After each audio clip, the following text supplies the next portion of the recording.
I had a terrible feeling about my own home, so I pretended to go on vacation. While I was watching my property from the shadows, my elderly neighbor gripped my shoulder and told me that at midnight I would see and understand everything. When the clock struck 12, the sheer horror of what unfolded on my front lawn made me collapse against the hardwood floor. Growing up working with my hands meant I knew the value of a strong foundation, but inside my own family, the emotional foundation had been rotting away in complete silence. Trent pushed a thick, glossy envelope across the polished surface of my oak dining table. It was a first-class ticket to Hawaii, complete with a printed itinerary for a luxury oceanfront resort. My son sat across from me wearing a smile that felt entirely too wide and practiced for his face.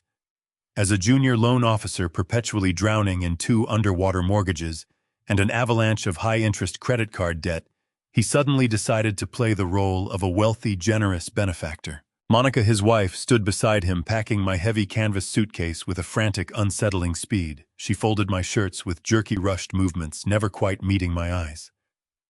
Her hands trembled slightly as she shoved my shaving kit into the side pocket of the bag. I stared quietly at the airline ticket resting on the wood. The bright blue ocean printed on the thick cardboard felt like a heavy stone resting directly on my chest. I had worked 40 grueling, physically demanding years at the automotive assembly plant to pay off the solid wood floors beneath their feet. I knew the exact value of a hard day of physical labor, and I knew the exact grim reality of my son's checking account. They could not afford basic groceries without quietly borrowing cash from my retirement fund, let alone finance a 14-day luxury tropical vacation. Yet they stood in my kitchen insisting I needed a break from the empty house. I accepted the envelope and offered a polite, measured nod, revealing absolutely nothing of the suspicion crawling up my spine. I boarded the airport shuttle the next morning, while they waved enthusiastically from my front porch. I watched their smiling faces shrink in the rearview mirror of the van. 10 miles down the busy highway, I tapped the clear plastic partition and asked the driver to pull over at a long red light. I grabbed my heavy bag, handed him a crisp $20 bill, and stepped out onto the damp morning pavement. A crumpled piece of heavy cardstock burned a hole in my thick jacket pocket. I had found it wedged deep under the passenger seat of Trent's truck the day before, while helping him change a flat tire in the rain. It was a business card for a rapid estate liquidator and commercial demolition company. The ink on the card was fresh, and the implications were catastrophic. I walked 2 miles back to my own quiet neighborhood, under the fading afternoon sun, keeping my head down and my collar pulled up. I actively avoided the main roads and slipped quietly through the rusted back gate of Stanley, my 70-year-old neighbor who lived directly across the street from my house. Stanley opened his kitchen door before I even raised my knuckles to the wood. He possessed the sharp, observant eyes of a man who missed absolutely nothing in our small community.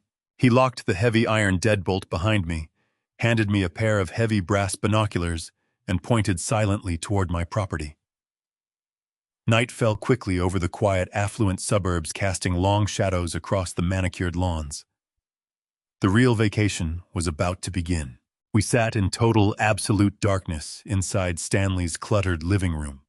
The heavy thermal curtains were drawn completely shut, leaving only a narrow vertical slit that offered a perfect, unobstructed view of my front yard.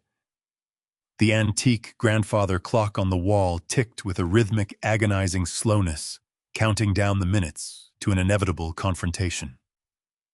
I watched the amber streetlights flicker on, casting long, distorted shadows across my wide concrete driveway. The neighborhood grew completely silent as families settled into their evening routines, unaware of the betrayal brewing just outside their windows. Midnight struck with a heavy, resonant chime. A massive, unmarked commercial moving truck rumbled loudly down our quiet residential street. Its heavy diesel engine broke the suburban silence with a mechanical roar. The truck did not park neatly on the street. Its heavy tires crushed the concrete curb and reversed aggressively over my meticulously manicured front lawn. The heavy, thick treads completely obliterated the delicate blue hydrangeas my late wife Diane had planted with her own hands exactly 3 decades ago. I gripped the wooden windowsill until the joints in my knuckles turned completely white. Trent stepped out of the driver's side of his pickup truck, holding a heavy steel bolt cutter in his right hand. He walked up the familiar brick steps to my front porch with a terrifying, casual arrogance.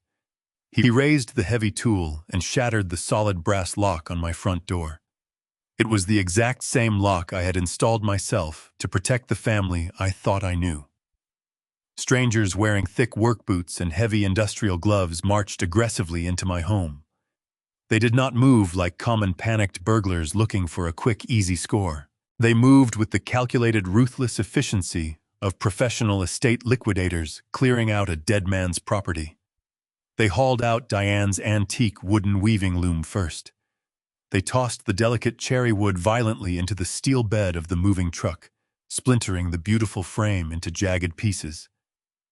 Next came the heavy iron safe from my downstairs study dragged carelessly down the porch steps.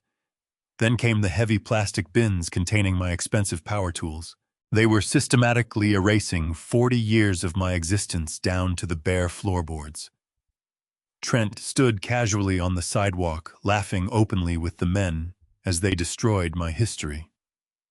He reached into his dark coat pocket and handed the burly foreman a thick white envelope stuffed entirely with cash. The sheer audacity of the betrayal bypassed my anger entirely and struck me directly like a physical blow to the chest. He was not just robbing me. I was wiping my legacy from the face of the earth, my chest seized as if wrapped tightly in heavy rusted iron bands.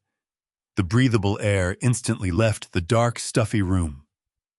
My vision tunneled rapidly into a dark, narrow point, and the remaining strength drained completely from my trembling legs. I hit Stanley's hardwood floor with a heavy, sickening thud, the binoculars clattering uselessly against the baseboards. I woke up several minutes later to the harsh, stinging smell of industrial ammonia burning the inside of my nostrils. A cold, damp towel was pressed firmly against the back of my sweaty neck. Stanley was kneeling beside me with a grim, hard expression carved deeply into his weathered face. He gripped my shoulder with surprising strength, stopping me from marching across the street to break my son's jaw with my bare hands. "Confrontation requires leverage," he whispered sharply into the quiet room, his voice a low, rough gravel. "You cannot fight a roaring fire by jumping directly into the flames without a weapon." I forced myself into a sitting position, breathing heavily through my nose to calm my racing heart. My hands shook violently, but the initial paralyzing shock slowly hardened into a cold, dangerous clarity. I dragged my tired body up from the floor and opened my laptop on Stanley's wooden kitchen table. I needed to freeze my financial assets immediately before Trent emptied the extensive savings I had accumulated over a lifetime of difficult, back-breaking labor. I navigated to the secure banking portal and typed in my personal credentials with stiff, uncooperative fingers. The screen refreshed slowly, the loading icon spinning mockingly in the center of the monitor. A blazing red banner flashed aggressively across the bright white screen. Account locked by primary fiduciary. A cold, damp sweat broke out across my forehead and ran down the sides of my face. Trent had not merely stolen my physical furniture and my beloved tools. I had completely compromised the central pillar of my financial independence. I typed in my complicated password again, hoping desperately for a random digital error or a simple system glitch. The exact same red warning stared mockingly back at me, denying me access to the money I had bled for. The digital lock was a clear, undeniable message that my son had anticipated my every move. I immediately accessed the county clerk's public database using Stanley's secure connection and searched my own name. A cluster of filings appeared from 48 hours earlier. Trent had recorded a durable power of attorney tied to my property affairs and attached a physician's certification, claiming I suffered from severe, violent dementia. The physician named on the form worked at a clinic I had never visited.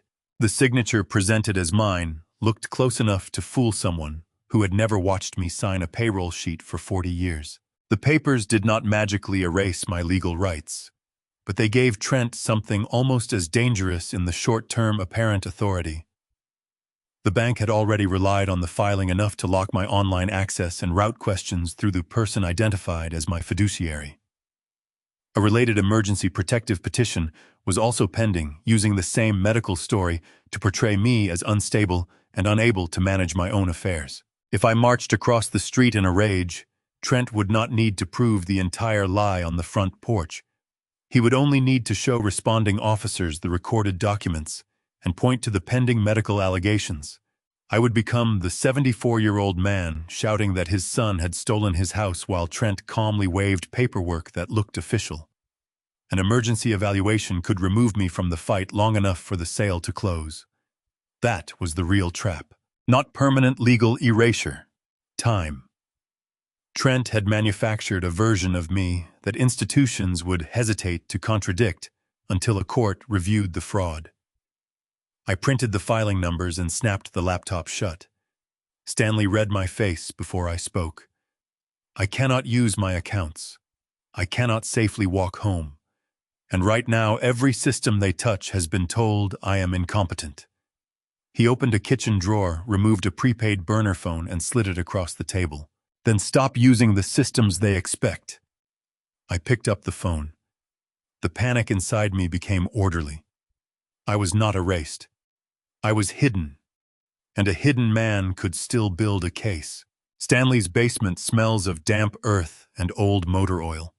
I clear a rusted heavy metal workbench, tossing aside half-empty paint cans and coiled orange extension cords. I unroll a large sheet of thick brown butcher paper across the scarred wood, securing the corners with heavy iron clamps. This is no longer a place of storage. It is the tactical center of my resurrection. I lay the cheap prepaid burner phone in the center of the table.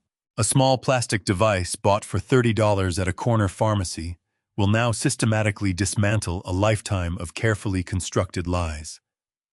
My son believes he stripped me of all resources when he locked me out of my bank accounts.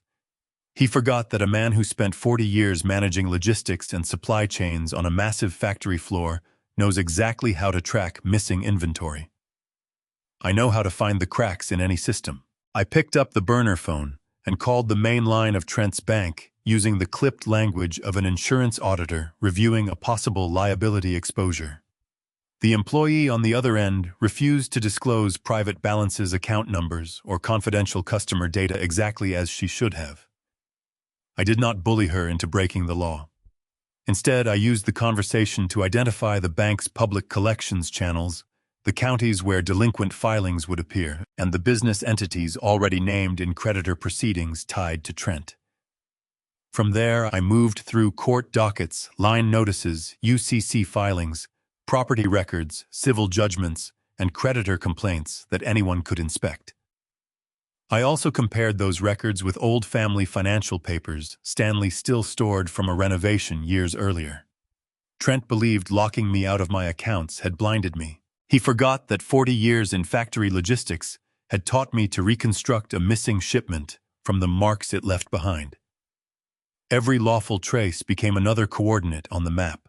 The first column of numbers belongs to Monica. She operates a high-end luxury boutique in the downtown commercial district. For years, she paraded her business as a towering financial success, wearing expensive designer clothes and driving imported sports cars to our Sunday family dinners. She always looked at my simple home with a thin, veiled condescension. The numbers on the butcher paper tell a brutally different story. Her business accounts are completely frozen by the state. The Revenue Department has placed 3 consecutive heavy tax liens on her commercial property. She has not paid her lease in 7 long months. Her clothing inventory suppliers have filed multiple civil breach of contract lawsuits, demanding immediate restitution. The boutique is nothing but a hollow-painted shell. It is a fabricated stage designed entirely to project immense wealth while actively masking a catastrophic financial sinkhole. She is bankrupt in every sense of the word. The second column of numbers belongs to Trent. His legitimate debts are staggering. He holds 2 underwater mortgages on properties he cannot afford to maintain. His credit cards are maxed out to the absolute limit. He has defaulted on 3 separate high-interest personal loans. But these legal debts do not explain the desperate, violent midnight liquidation of my home. Legal creditors send threatening letters through the mail and file slow-moving civil lawsuits in public courts. They do not force a man to forge medical documents and declare his own father mentally incompetent overnight. There is a darker current running beneath his financial ruin. I dig much deeper using public court records and cross-referencing Trent's recent frantic cash withdrawals. I bypass standard credit checks and look into civil judgments in neighboring counties. I find a consistent, terrifying pattern of massive, erratic wire transfers directed to offshore holding accounts. These specific accounts are widely known to be linked to a ruthless underground sports betting syndicate operating out of the industrial district. The total sum of his unauthorized withdrawals and shadow transfers paints a horrifying, clear picture. My son owes exactly $400,000 to men who do not negotiate payment plans or respect the law. My house is not a luxury payday for a greedy, entitled child. It is pure blood money. It is the exact ransom required to keep my son from being brutally murdered and left in an empty parking lot. He sold my 40 years of labor to buy himself a few more days of breathing. I need concrete visual confirmation of the immediate physical threat. I leave the damp, cold basement and borrow Stanley's rusted pickup truck. I drive across town, blending into the heavy afternoon traffic. I park 2 blocks away from the glass and steel corporate plaza where Trent works as a junior loan officer. I sit quietly in the cramped cab, keeping the engine idling softly. I train Stanley's heavy brass binoculars on the revolving glass entrance of the main building. The late afternoon sun reflects sharply off the polished windows. The waiting is a slow, agonizing burn, but patience is a virtue forged on the assembly line.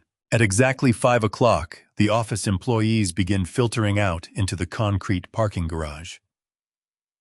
Trent emerges through the heavy glass doors. He does not walk with the arrogant, victorious stride of a man who just successfully stole $1 million estate. His shoulders are hunched forward defensively. His head darts nervously from side to side, scanning the street with wide, terrified eyes. He looks like a hunted animal. A heavy black luxury sedan pulls slowly into the loading zone directly in front of him. The vehicle has no license plates and heavily tinted windows that obscure the interior. 2 large men wearing dark, heavy coats step out of the vehicle simultaneously. They do not shout. They do not draw weapons. They simply stand on the gray concrete, physically blocking Trent's path to his own vehicle. Trent stops dead in his tracks, dropping his leather briefcase onto the pavement. The color drains completely from his face, leaving him looking like a pale ghost. One of the large men steps forward and taps his gold wristwatch with a thick finger. He points directly at my son's chest, leans in, and speaks a single brief sentence. The man then turns, gets back into the black sedan, and closes the door with a heavy, solid thud. The car idles for 10 agonizing seconds, ensuring the terror sinks in before pulling smoothly away into the rushing city traffic. Trent collapses heavily against a concrete support pillar, clutching his chest and gasping for breathable air. He slides down the rough concrete until he hits the ground, burying his face in his trembling hands. The deadline is not just approaching in the abstract. The syndicate has sent their messengers, and they are actively hunting him in broad daylight. The clock is ticking down to 0, and I hold the only key to his survival. The forged signature at the bottom of my incompetency declaration belongs to a man named the Physician. I type his name into the county medical board database using the secure connection in Stanley's basement. The search results paint a pathetic, desperate picture. The Physician is not a respected neurologist operating out of a pristine hospital wing. He is a disgraced physician who lost his surgical privileges 5 years ago following a massive prescription fraud scandal. He avoided federal prison by cooperating with authorities, but the medical community rightfully exiled him. He now operates a cash-only urgent care clinic sandwiched between a failing pawn shop and a neon-lit liquor store in a decaying commercial strip mall on the outskirts of the city. He is a man who trades his remaining medical authority for quick envelopes of cash. He is exactly the kind of desperate bottom feeder my son would seek out to legitimize a stolen life. I purchase a miniature digital voice recorder from a local electronics retailer using cash. It is no larger than a matchbox capable of capturing crisp audio from 30 feet away. I apply a thick square of industrial double-sided mounting tape to the flat back of the plastic device. Stanley and I drive his rusted pickup truck across town and park across the street from the physician's clinic. The gray morning sky threatens a cold, heavy rain. We sit in the cramped cab, sipping bitter black coffee from foam cups and watch the front door of the clinic. Patience is the primary weapon of a man who has nothing left to lose. At exactly noon, the heavy glass door of the clinic swings open. The physician steps out onto the cracked asphalt. He wears a rumpled gray suit and walks with the hurried, nervous gait of a man who owes money to dangerous people. He crosses the busy street and pushes through the front doors of a greasy spoon diner. A small bell chimes loudly announcing his arrival. Stanley and I wait exactly 2 minutes before stepping out of the truck. The cold wind bites through my jacket as we cross the asphalt. We enter the diner and immediately spot the physician sitting alone in a narrow vinyl booth tucked away in the back corner. The restaurant smells heavily of fried onions and stale bleach. I slide into a booth 2 tables away, keeping my back facing his direction. Stanley sits across from me, providing a direct line of sight to the disgraced doctor. The waitress approaches our table and drops 2 laminated menus onto the sticky surface. Before she can ask for our drink orders, Stanley kicks my shin under the table. I follow his gaze toward the large window facing the parking lot. Trent's familiar silver pickup truck pulls aggressively into an empty space. My son steps out of the vehicle looking completely exhausted. He marches directly toward the diner entrance. Trent is coming to finalize his business. I need the recording device under the physician's table before my son sits down. I nod silently to Stanley. My elderly neighbor possesses a fierce loyalty that age has not diminished. He stands up from our booth and walks purposely toward the restrooms in the back of the diner. A young waitress hurries out of the swinging kitchen doors, carrying a heavy plastic tray loaded with tall glasses of ice water and plates of hot food. Stanley times his interception perfectly. He steps directly into her blind spot and fakes a sudden stumble. The collision is loud and chaotic. The heavy plastic tray flips upward. Glasses shatter violently against the linoleum floor, sending ice and cold water sliding in every direction. The waitress gasps in shock. Several customers jump out of their seats to avoid the spreading puddle. The diner manager rushes out from behind the cash register shouting apologies. The entire restaurant focuses its complete attention on the chaotic mess and the frail, apologetic old man profusely apologizing for his clumsy feet. I do not waste a single second. I stand up and walk swiftly past the physician's booth. I intentionally drop my cloth napkin onto the floor right next to his table. I bend down, keeping my face hidden from his view. In one fluid, practiced motion, I press the miniature recorder firmly against the underside of his wooden table right beneath the metal rim. The industrial tape grips the wood instantly. I retrieve my napkins, stand up, and walk smoothly through the front doors of the diner just as Trent pushes his way inside. I brush past my son in the narrow entryway, keeping my chin tucked deeply into my collar. Trent does not even glance in my direction. He is too focused on the survival of his own skin to notice the ghost walking past him. I return to Stanley's truck and watch through the rain-streaked windshield. Stanley emerges from the diner 5 minutes later, having tipped the waitress heavily for the accidental mess. We sit in the cold truck and wait. 20 minutes later, Trent storms out of the diner, his face flushed with visible anger. He climbs into his truck and speeds away, running a solid red light at the intersection. 10 minutes after that, the physician leaves the diner clutching his thick leather briefcase tightly against his chest. I walk back into the restaurant, order a black coffee to go and slide quietly into the empty booth the physician just vacated. I reach under the table, detach the plastic recorder, and slip it smoothly into my pocket. Back in the damp safety of Stanley's basement, I connect the small device to my laptop. The digital audio file loads onto the bright screen. I press play. The ambient noise of the busy diner fills the basement speakers, followed quickly by the unmistakable sound of my son sliding into the vinyl booth. Trent's voice echoes through the cold room, sounding panicked and incredibly desperate. He demands to know why the medical board requires a secondary authorization form for the mental incompetency filing. The physician responds with a cold, arrogant sneer. The doctor explicitly states that forging a comprehensive dementia diagnosis for a man he has never physically examined carries massive legal risks. He demands an additional $10,000 in cash to sign the final supplementary paperwork. Trent curses loudly, banging his fist against the table.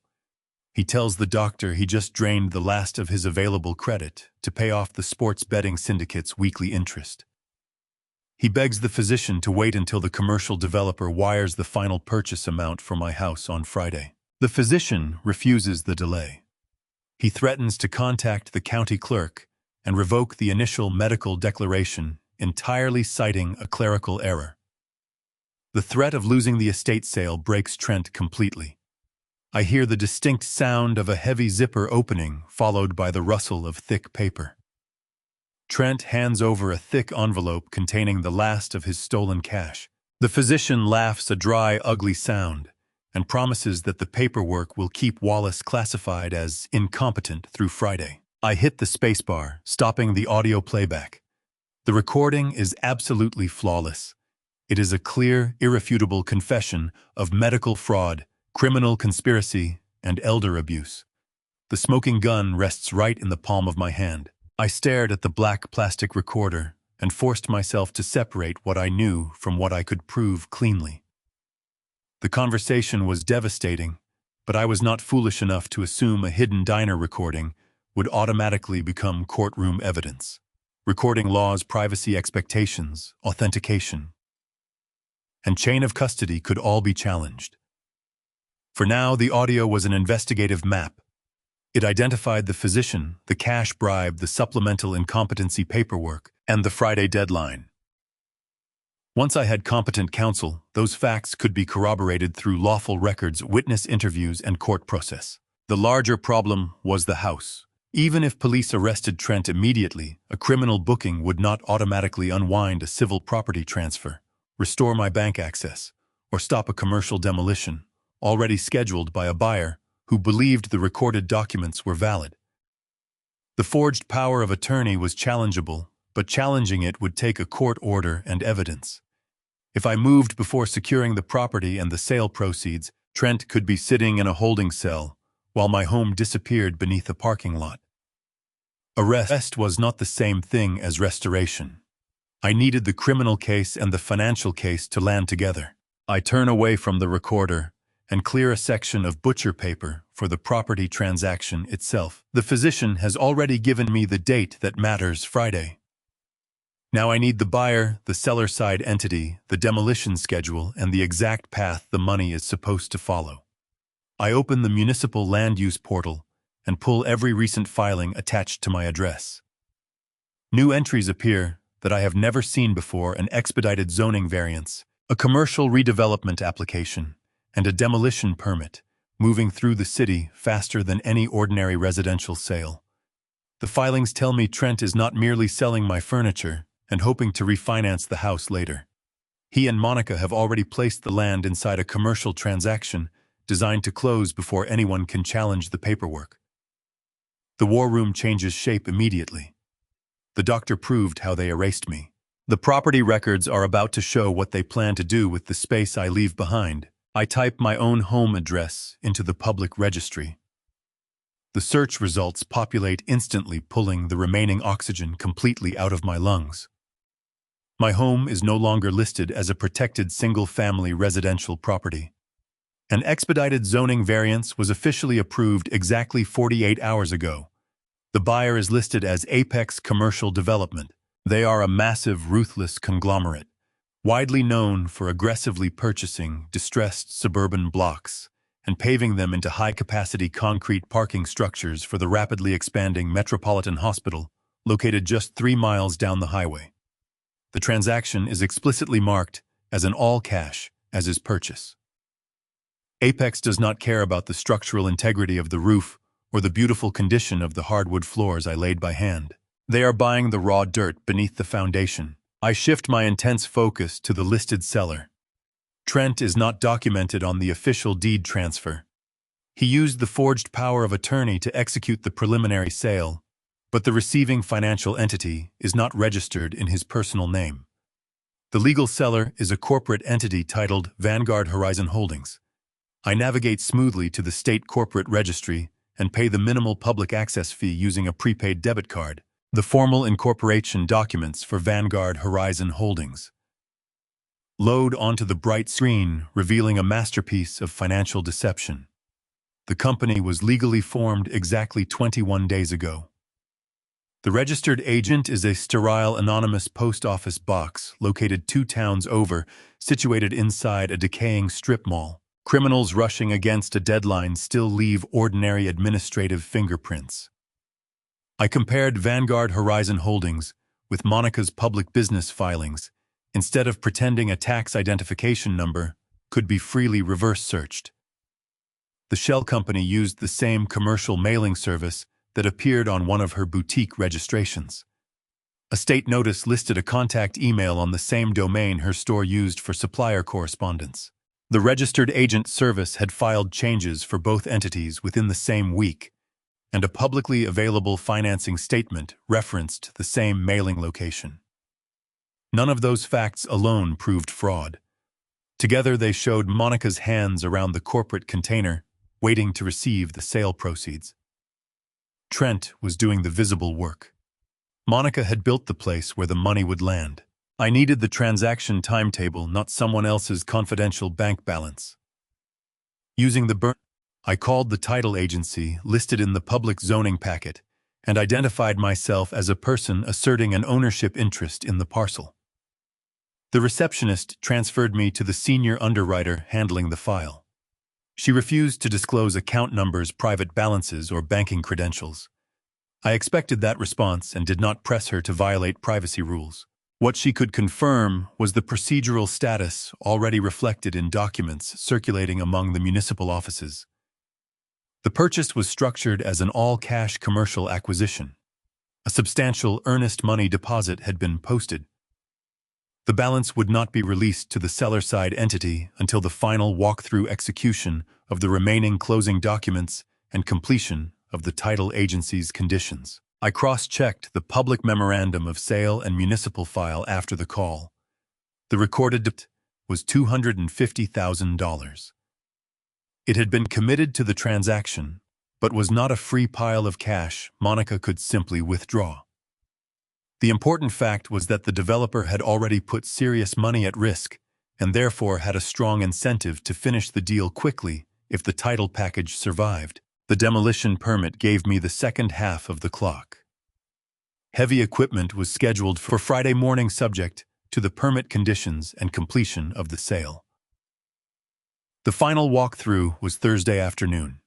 I wrote both dates across the butcher paper. Thursday, final walkthrough. Friday, demolition. Trent and Monica had not yet won, but the machinery was already booked, the buyer was committed, and my window to stop the destruction had narrowed 2 hours. The timetable was now concrete, public, and impossible for them to hide. I can perfectly envision the scene currently unfolding in my son's rented luxury condominium. Trent is likely staring at his banking application on his phone, watching $250,000 magically appear on his digital screen. I can almost see the suffocating tension finally leaving his rigid shoulders. He believes he has won the war. He believes he has successfully erased my 40 years of sweat and sacrifice to purchase his own miserable survival. That deposit will allow him to immediately pay the crippling weekly interest demanded by the violent sports betting syndicate, buying him the crucial days he desperately needs to finalize the total physical destruction of my estate. Monica is likely pouring a glass of expensive champagne, celebrating her newfound untraceable wealth. I pull the final digital document attached to the commercial sale.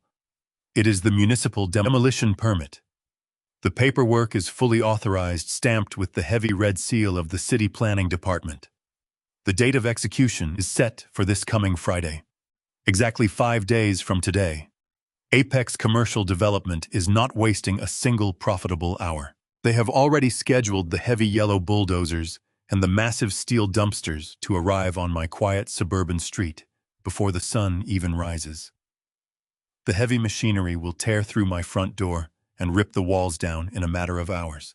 The harsh reality of the timeline solidifies in the damp basement air, chilling me to the bone. If I take the audio recording of the corrupt physician to the local police precinct, right now the bureaucratic machinery of the justice system will slowly grind into motion. A detective will be assigned to my case. A preliminary investigation will be launched. Warrants will be meticulously drafted and endlessly debated by tired district attorneys. It will take weeks to secure a proper federal injunction against the fraudulent property sale. By the time a judge officially reviews the forged power of attorney and issues a cease and desist order, my beautiful home will be completely gone. Completely. The vibrant blue hydrangeas. Diane meticulously nurtured for 3 decades. The heavy oak floor I laid by hand on my hands and knees, the wide wooden porch where we sat and watched the neighborhood children grow up. Everything will be permanently reduced to a mountain of shattered brick and crushed timber. The physical evidence of my entire life will be hauled away in industrial dumpsters and paved over with thick black asphalt to create parking spaces. Arresting my son today guarantees that I easily win the legal battle, but I will absolutely lose the war. I cannot rely on a slow, methodical justice system to outrun a speeding mechanical bulldozer. I must strategically sever the physical mechanics of the demolition before the heavy machinery ever reaches my driveway. I need someone on the inside of their operation. I need a man who operates in the murky gray areas of municipal construction, someone who values his own personal survival far more than a lucrative corporate contract. The digital trail provides the final crucial piece of the puzzle. The approved demolition permit lists a local independent contractor directly hired by Apex to execute the teardown. I write the contractor's name and business address in thick black marker across the brown butcher paper. The clock is ticking down to 0, and the ghost of Wallace is finally preparing to make his first physical strike. The demolition permit identified the contractor assigned to tear down my house. Public environmental and licensing records showed repeated citations involving hazardous material manifests, disposal, documentation, and work performed before paperwork was complete. The violations were not secret. I spent 4 hours in Stanley's basement, assembling inspection reports, unresolved notices, and photographs attached to municipal cases. I did not need to invent crimes or threaten a man with a prison sentence. I had no authority to impose. The public record already gave me enough leverage to make him listen. The next morning, I waited outside the industrial hardware supplier, where his crews bought plastic sheeting and demolition supplies. When the contractor finished loading his truck, I approached and placed the folder on the hood. He opened it with visible irritation. That expression disappeared after the first 2 pages. I told him my name and explained that the property he had been hired to demolish was being transferred under disputed authority. I showed him the recorded filings identifying me as the owner whose competency was being challenged, and the notices showing that the transaction was racing toward Friday. Then I pointed to his own unresolved environmental citations. I am sending this packet to the appropriate regulators and to the Developers Council, I said. That happens whether you help me or not. He looked up sharply. I made the distinction clear. I was not buying his silence. I was not asking him to falsify a report, sabotage machinery, or violate a permit. I wanted preservation. If you keep destroying evidence after you know ownership is disputed, you may end up explaining why.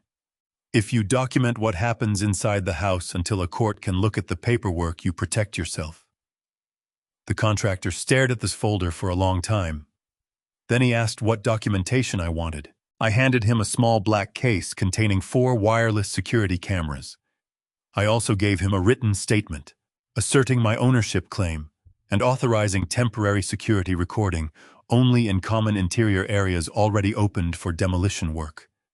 No bathrooms, no bedrooms, no private changing spaces. The cameras were there to preserve the condition of the property and record who entered the work zone and what transaction papers were handled there. He chose cooperation. His reason was not loyalty to me. It was self-preservation. That was enough. By Wednesday afternoon 4, encrypted feeds appeared on Stanley's laptop. The sight nearly broke me. The beige carpet Diane had chosen was gone. Crown I installed over one long summer lay splintered against the wall. The fireplace where we hung stockings had been stripped to block. My home looked like the rib cage of an animal on a butcher table. I let the grief hit me once. Then the front door opened. Trent entered carrying a black leather portfolio. A representative from the commercial developer followed him through the debris. They set a folding table in the center of the ruined living room. Trent removed a closing package and signed where the representative indicated relying on the power of attorney and medical certification that declared me unable to act for myself. The developer's representative checked the documents and spoke clearly enough for the camera microphones to capture him. The final walkthrough would take place Thursday afternoon. If the remaining title and closing conditions were satisfied, the balance would move through the transaction and the demolition crew would mobilize Friday. Trent exhaled as though a rope had been lifted from his throat. He believed the hardest part was over. I saved the footage and wrote the date beneath Vanguard Horizon Holdings on the butcher paper. The shell company was no longer a theory. The closing was no longer a rumor. Time had become exact. The contractor also agreed to preserve his own work logs, crew entry records, and photographs of the rooms before any further demolition activity. Those ordinary records would matter later because they were created in the normal course of his business, not manufactured for my revenge. By Wednesday afternoon, the cold, damp air of Stanley's basement is illuminated solely by the harsh blue glow of my laptop screen. The demolition contractor followed my exact instructions with the terrified efficiency of a man holding a loaded gun to his own head. 4 high-definition camera feeds stream live video directly to my computer via a secure encrypted cellular connection. The visual perspective is completely devastating. The cameras are mounted perfectly inside the drilled-out eye holes of my dismantled electrical sockets, offering a panoramic view of the absolute destruction. I am forced to sit in the dark and watch the physical execution of my own home in real time. The plush beige carpets Diane and I meticulously vacuumed every Sunday are completely ripped up, exposing the raw, splintered plywood subfloor. The elegant oak crown molding I installed by hand 30 years ago is stripped away, leaving jagged, ugly scars across the pale drywall. The stone fireplace where we hung our family stockings is smashed to rubble. My house looks like a stripped animal carcass resting on a cold butcher block. The profound emotional pain of watching my legacy, dismantled brick by brick, threatens to break my hard composure. I force myself to breathe steadily, turning the raw grief into a cold, sharpened weapon. The sudden sharp movement on camera feed number 2 breaks my intense concentration. The heavy wooden front door swings open, violently banging against the damaged interior wall. Trent walks into the center of the ruined living room, holding a thick black leather portfolio. A tall man in a tailored gray suit follows closely behind him, stepping carefully over the dangerous debris. I recognize the second man immediately from my earlier corporate research. It is the senior acquisition agent for Apex Commercial Development. Trent kicks a piece of shattered drywall out of his path and sets a folding plastic table in the middle of the empty, echoing room. He opens the portfolio, pulling out a thick stack of dense legal documents. I lean closer to the monitor, tracking every single movement. Trent produces a silver pen. He signs the final irrevocable deed of sale using his fraudulent medical authority. He sells the ground I raised him on without a single moment of hesitation or remorse. The developer inspects the signature closely, nods in grim satisfaction, and slides the finalized paperwork into his own expensive briefcase. The developer speaks clearly into the empty room, his voice picked up perfectly by the hidden microphones. He informs Trent that the final commercial walkthrough will occur this Thursday at 3 o'clock in the afternoon. Upon the successful completion of that specific walkthrough, the remaining millions will be officially released from escrow, and the heavy bulldozers will arrive on Friday morning to flatten the structure into dust. The developer walks out the front door, leaving my son standing alone in the debris. Trent pulls out his cell phone and types a frantic message, his shoulders dropping in a massive, heavy sigh of relief. He believes he has crossed the final finish line. The developer scheduled the final walkthrough for Thursday. Time is up. The damp basement had served its purpose as a surveillance bunker, but wars are not won by simply watching the enemy. I needed a weapon sharp enough to sever the legal chains Trent had wrapped around my life. The justice system is a slow, grinding machine for those who wait politely in line. I needed someone who knew how to bypass the line entirely and kick the doors off the hinges. I sat across from Stanley at his small laminate kitchen table. I laid out the brutal mathematics of my situation. I had the concrete proof of medical fraud and the exact corporate structure of Monica's shell company. What I lacked was the liquid capital required to hire a man capable of turning that paper into a lethal strike. My pension was locked behind a digital wall. My checking accounts were completely frozen. Stanley stood up without a single word. He walked into his hallway and pulled down the heavy wooden attic stairs. 10 minutes later, he returned carrying a dusty olive-green metal ammunition box. He dropped it onto the table with a heavy metallic thud. Inside were thick stacks of $100 bills wrapped in brittle rubber bands. It was his emergency survival fund, compiled over decades of quiet frugality. He pushed the box across the table. He did not ask for a promissory note. He did not offer empty platitudes. He simply told me to go buy the biggest shark in the ocean. I took the cash and drove to a nondescript, brutalist concrete building situated in the commercial district. I was not looking for a flashy television lawyer who traded in loud settlements. I needed Elliot. I knew Elliot from my days managing the assembly line logistics. Decades ago, when a corrupt parts supplier tried to bankrupt the factory through phantom invoices, Elliot was the outside counsel brought in to dismantle the supplier's entire corporate existence. I was a semi-retired asset recovery specialist who viewed the law not as a shield, but as a highly sharpened scalpel. Elliot's office was devoid of framed diplomas or decorative mahogany. It contained a massive steel desk, 2 leather chairs, and walls lined with heavy filing cabinets. He sat behind the desk looking older, but radiating the same cold, predatory intelligence I remembered. I did not waste his time with emotional appeals regarding a father's broken heart. I placed Stanley's stacks of cash onto the steel desk.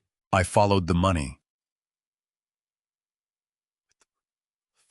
containing the forged medical competency declaration, the corporate registry for Vanguard Horizon Holdings, and the digital audio recording of the disgraced clinic doctor accepting a cash bribe from my son. Elliot pressed a button on the audio player.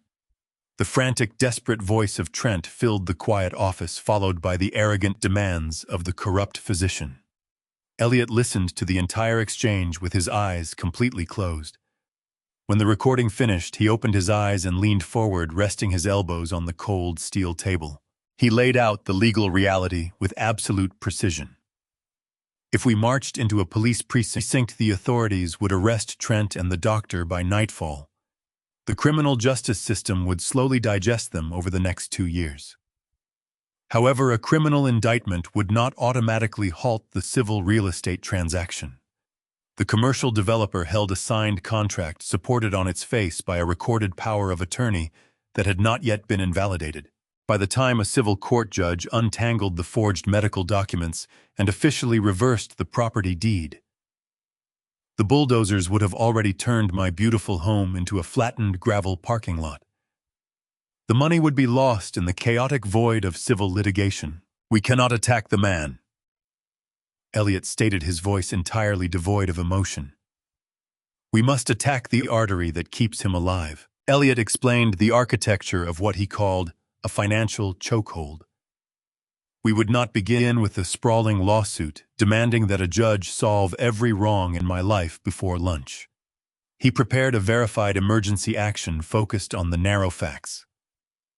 We could support immediately disputed fiduciary authority, a suspicious medical certification, an imminent property transfer, and a serious risk that the sale proceeds would be moved beyond reach before a court could review the fraud. The relief he intended to request was equally narrow: a temporary restraining order preserving identifiable transaction, proceeds, and preventing further reliance on the disputed authority while the court scheduled the next hearing. It was not a magical command capable of freezing every dollar Monica had ever touched.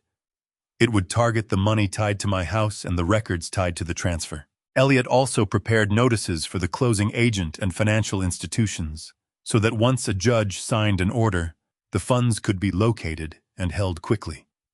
He began assembling independent corroboration of the corrupt physician's role rather than treating my diner recording as self-proving evidence. Timing remained the dangerous part. If we filed before the developer completed final funding, the buyer could halt the transaction and leave Trent free to carry the same forged paperwork to another desperate purchaser. We needed the money trail fixed to one buyer, one shell company, one closing structure, and one identifiable transfer. So Elliot drafted everything and waited. I hated the strategy because it required me to let my son taste victory. Trent had to see the money arrive. He had to believe the house was gone and the syndicate could finally be paid. Only then would Elliot file the emergency papers, present the evidence to a judge, and ask the court to preserve the proceeds before Monica could move them. Once the funds settle, call me, he said. I nodded. The guillotine was not hanging over Trent because a lawyer had typed a petition. It would fall only after a judge saw the evidence and signed the order. Until then, we watched the clock. Elliot kept the filing package ready on his desk with exhibits numbered, service contacts verified, and the transaction accounts identified, so no time would be lost once the money moved. Preparation, not speed alone, was what would make the strike work. I left the concrete building and drove back to Stanley's house. I retreated to the damp basement and opened the laptop. The hidden surveillance cameras inside my ruined living room fed live video to the bright screen. The house was entirely silent. The walls were stripped bare. The floorboards were covered in thick white plaster dust. The developer's final walkthrough was scheduled for Thursday afternoon. That was the precise moment the final purchase amount would be authorized and wired directly to the shell company. Trent thought he was running a grueling race against the syndicate's brutal deadline. He had no idea he was sprinting directly onto a hidden landmine. I sat in the dark, staring at the raw, exposed wooden framing of the house I had built with my own hands. The silence of the basement offered no comfort, only the steady rhythmic ticking of the digital clock on my computer monitor. Every passing minute pushed Trent closer to the temporary salvation he craved. Every passing minute pushed him closer to the absolute destruction I had prepared. I counted the hours remaining until Thursday. The ghost was finally ready to strike. I could not sit in Stanley's basement and simply hope the developer closed on schedule. Elliot's legal trap depended on the final purchase money reaching the structure Monica controlled, and the buyer's greatest fear was delay. The old municipal file gave me a pressure point that did not require fabricating an environmental emergency. Decades earlier renovation records had identified asbestos-containing material in portions of the original construction. Diane and I had paid to remove what the contractor documented at the time, but the county file did not contain a modern clearance report for every section of the foundation. I sent the developer and the municipal contact a factual notice attaching the historical record and asking whether the planned demolition had accounted for the unresolved legacy material question. I did not claim a laboratory had found fresh asbestos. I did not forge an inspection. I put a real unanswered issue in front of a company racing toward Friday. The response came within hours. The hidden cameras showed the developer's representative pacing through my stripped living room with a phone pressed to his ear. His body language had changed completely. He was no longer the relaxed buyer who believed he had purchased empty land wrapped in clean paperwork. I was calculating the cost of delay. Trent arrived 15 minutes later, sweating through his shirt. The developer laid out the problem with brutal efficiency. If the municipality required additional environmental review, demolition could be delayed. The buyer had already posted a large deposit and mobilized crews. It would not absorb new risk at the original price. Trent began bargaining. The developer did not. It demanded a 30% reduction in the remaining purchase price and an accelerated closing. The buyer would accept the financial risk that additional environmental review could delay construction after title transferred, but any actual demolition would still have to comply with whatever inspections and permit conditions the law required.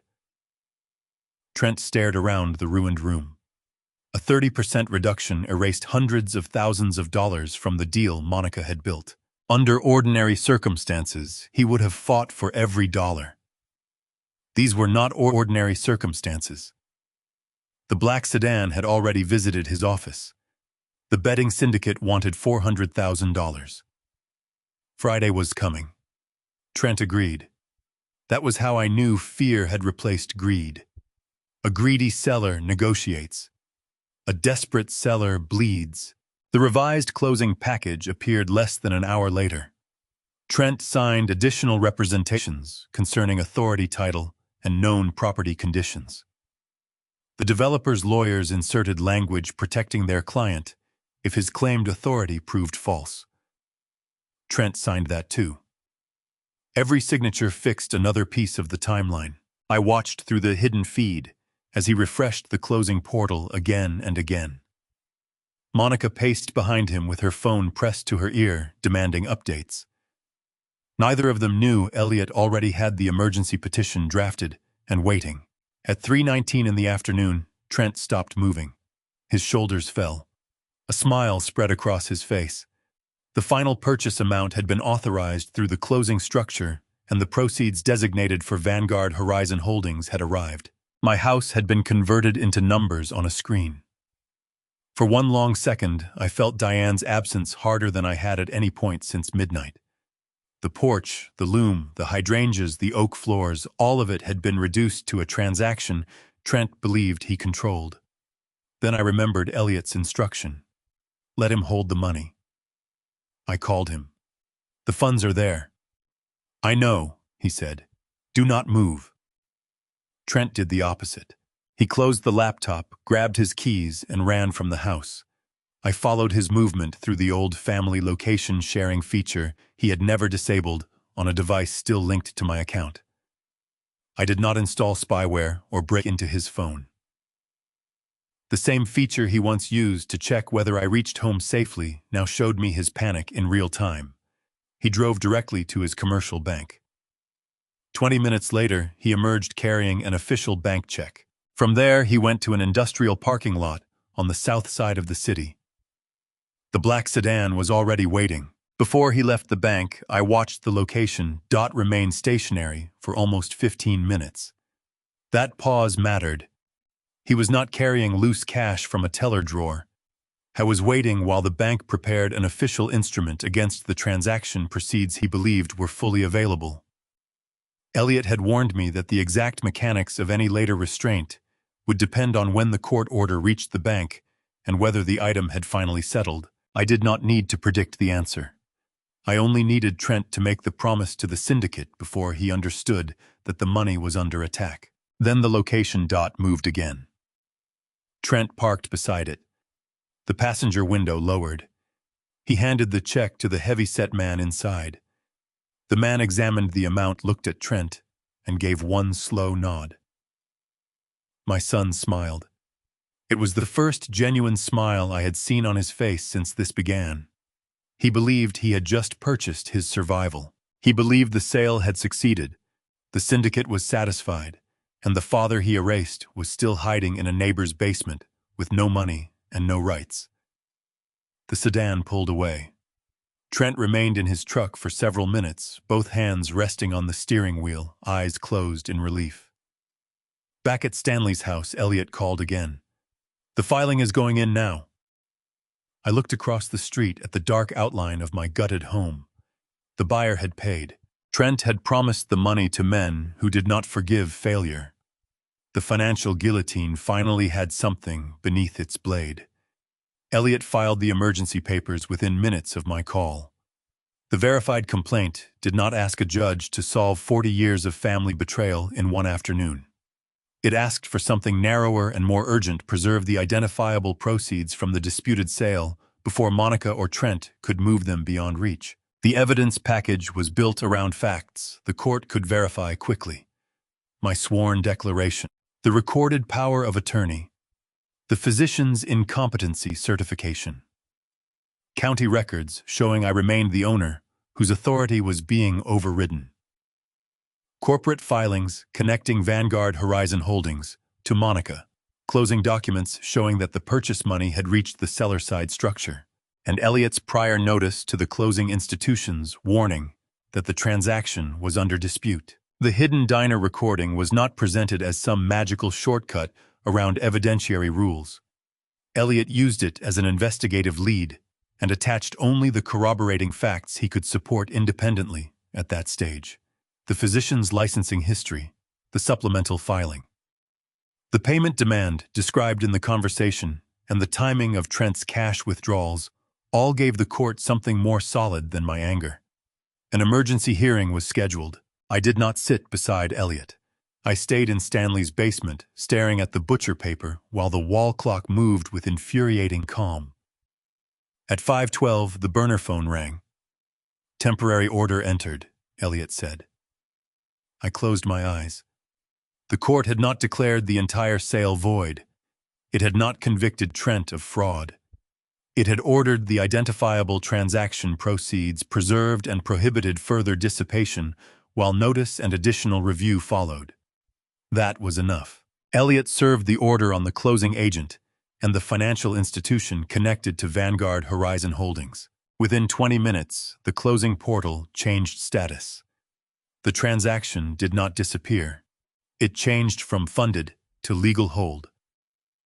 Monica tried to initiate 2 transfers through Vanguard's online banking profile, one to a business account linked to her boutique, and another to an account Trent had previously used for debt payments. Both requests were rejected for review. Elliot had arranged for the preservation order to reach the exact institutions identified in the closing package, so the money was not drifting through the banking system while lawyers searched for it. Stanley watched me refresh the screen. "They can see it, yes, but they can't move it, not without the court dealing with the dispute." He smiled for the first time that day. "That is cruel." "No," I said. "Cruel was the moving truck. This is accounting." Then came the dangerous part.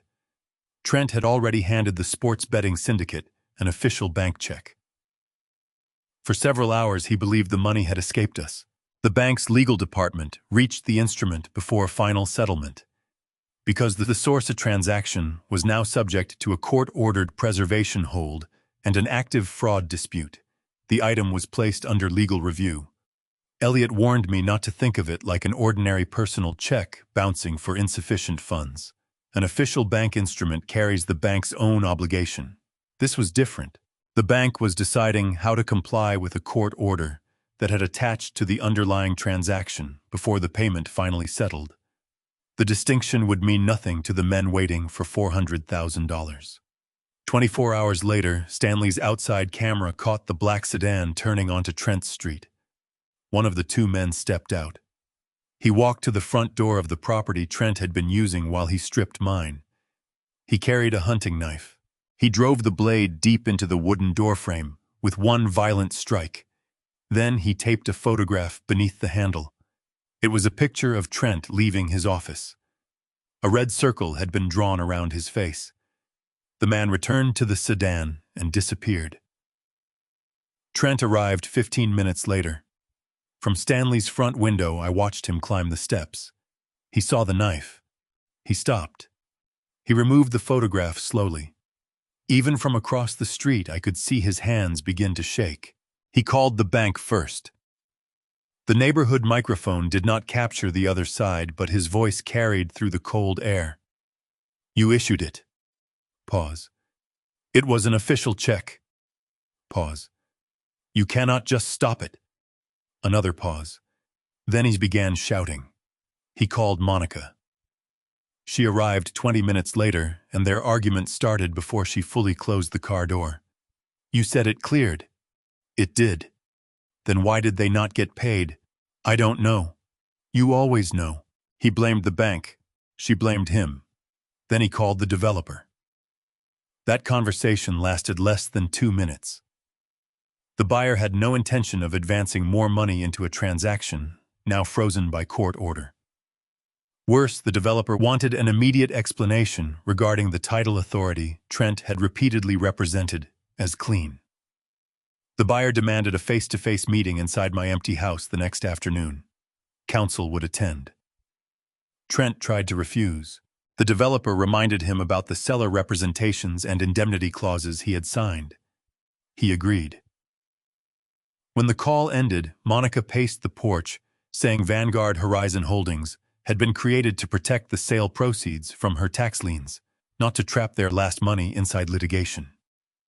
She demanded another source of cash before the syndicate returned. There was none. The midnight liquidation had already converted furniture, tools, and heirlooms into whatever quick money they could get.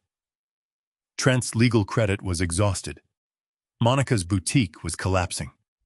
The house sale had been the final artery feeding their survival. Now the artery was clamped shut. The syndicate's payment had failed. Trent did not know the court order was mine yet. He only knew someone had reached the money before he could use it. That uncertainty was useful. For the first time, he could not identify which enemy to attack. He checked the street twice before going inside. Every shadow had become a possibility. The developer was furious, and both sides wanted Trent to explain himself. He was trapped between the people who wanted his money and the people who wanted their property. For the first time since he forced me onto the airport shuttle, he had nowhere to redirect the pressure. Elliot called after dark. The meeting is tomorrow at 3. I looked across the street at the gutted outline of my home. Good. The financial chokehold was complete. Now the dead man had to come back. I had spent a week hiding in Stanley's basement. Going inside, every shadow had become a possibility. The developer was furious, and both sides wanted Trent to explain himself. He was trapped between the people who wanted his money and the people who wanted their property. For the first time since he forced me onto the airport shuttle, he had nowhere to redirect the pressure. Elliot called after dark. The meeting is tomorrow at 3. I looked across the street at the gutted outline of my home. Good. The financial chokehold was complete. Now the dead man had to come back. I had spent a week hiding in Stanley's basement. By sunrise the next morning, I no longer looked like a fugitive. I showered, shaved carefully, and drove with Stanley to a men's store when the doors opened. I bought a tailored charcoal suit, a white shirt, and a plain dark tie. Nothing flashy. I was not dressing to impress the developer. I was dressing to erase the image Trent had manufactured. The forged medical statement described a violent, disoriented old man unable to manage himself. I intended to walk into my house looking exactly like what I was, a 74-year-old man in full possession of his mind. Back at Stanley's kitchen table, I polished the gold retirement watch Diane gave me after my 30th year at the assembly plant. Stanley stood in the doorway. "You look alive," he said. "That is the idea." Elliot arrived an hour before the meeting. He carried a leather briefcase and a second, thinner file. The briefcase contained the court orders, the recorded property documents, the medical records we could support, and the transcript of the physician's bribe conversation, with notes showing which facts had already been independently corroborated. The thin file contained something more personal: photographs of the house before the midnight liquidation. Diane's loom, the hydrangeas, the study, the living room before the walls were stripped. I asked why he brought them. Damages, he said, and perspective. Before we left, Elliot made me sit down and review every fact I intended to say if anyone questioned my mental state. Not because he doubted me, because he knew Trent would attack the one thing his entire plan depended on: my credibility. My address, the date, the parcel number, the names on the recorded documents, the chronology of the midnight truck, the location of my accounts before the lockout. The exact sequence by which I discovered the shell company, I answered without hesitation. Elliot closed the file. "Do not perform intelligence," he said. "Just be yourself." That instruction was harder than it sounded. For a week I had survived by pretending to be absent. Before that, Trent's paperwork had forced me into a role I never chose: confused, unstable dependent. Walking back into the house meant resisting the instinct to prove too much. I did not need to look young. I did not need to look powerful. I only needed to look like the man I actually was.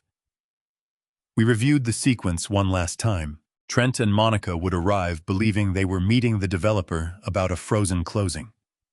The developer's lawyers would demand explanations. I would enter only after Trent committed himself to the lie. Elliot would follow with the documents. No threats, no shouting, no improvisation. If he calls police, let him. If he waives the power of attorney, we show the court order limiting reliance on it. If he says I am dangerous, you stand still and answer questions. Simple. That was the strength of it. At 2:30, a truck from the developer's company arrived. At 2:45, Trent pulled into my driveway. Monica came in a separate car. I watched through the narrow gap in Stanley's curtain. Trent was sweating despite the cold. He carried a black portfolio against his chest. Monica wore dark glasses and did not wait for him before walking toward my front door. At 2:58, the developer arrived with two lawyers. One carried a laptop already open to the federal docket. The other held a thick closing binder under one arm. Even from Stanley's window, I could read the tension in the way they walked. They were not coming to celebrate a purchase. They were coming to find out why millions of dollars had stopped moving. The developer looked at the damaged front door, then at the stripped lawn. He said something to Trent that made my son raise both hands defensively. That was the first visible crack. Trent was no longer controlling the meeting before it started. They stepped through the broken entrance without looking at Stanley's house. At 3 o'clock, the meeting began. The security feed from the cameras inside the work zone showed Trent standing near the center of the ruined living room. The developer's lead lawyer asked why a federal court had frozen the proceeds. Trent blamed a bank error. The lawyer asked about the challenge to his fiduciary authority. Trent called it harassment from a confused relative. Then came the question Elliot and I wanted. "Is the power of attorney valid?" Trent answered immediately. "Absolutely." "Was your father competent when it was signed?" "No. He has severe dementia." "Is he capable of appearing here today and disputing any of this?" Trent almost laughed. "He is not capable of managing a bus schedule." I looked at Elliot. He closed the laptop. "That is enough." We stood. Crossing Stanley's backyard took seconds. Crossing the street felt longer. I saw the damage clearly for the first time without binoculars. Truck ruts across the lawn. The hydrangea bed flattened into mud. The brass lock hanging bent against the doorframe. For a brief moment, grief reached up and grabbed me by the throat. Diane had planted those flowers with bare hands. Trent had turned them into tire tracks. I stopped at the curb. Stanley was standing behind his front window. He raised 2 fingers to his forehead. A small salute. I returned it. Then I kept walking. The front steps were covered in plaster dust. I paused beside the place where Diane once kept a ceramic pot of herbs. The pot was gone. A rectangle of cleaner brick showed where it had shielded the wall from weather for years. Small absences were everywhere. They strengthened me more than any rehearsed line could have. I was not returning to win an argument. I was returning because the evidence of my life had been physically removed without my consent. The front steps were covered in plaster dust.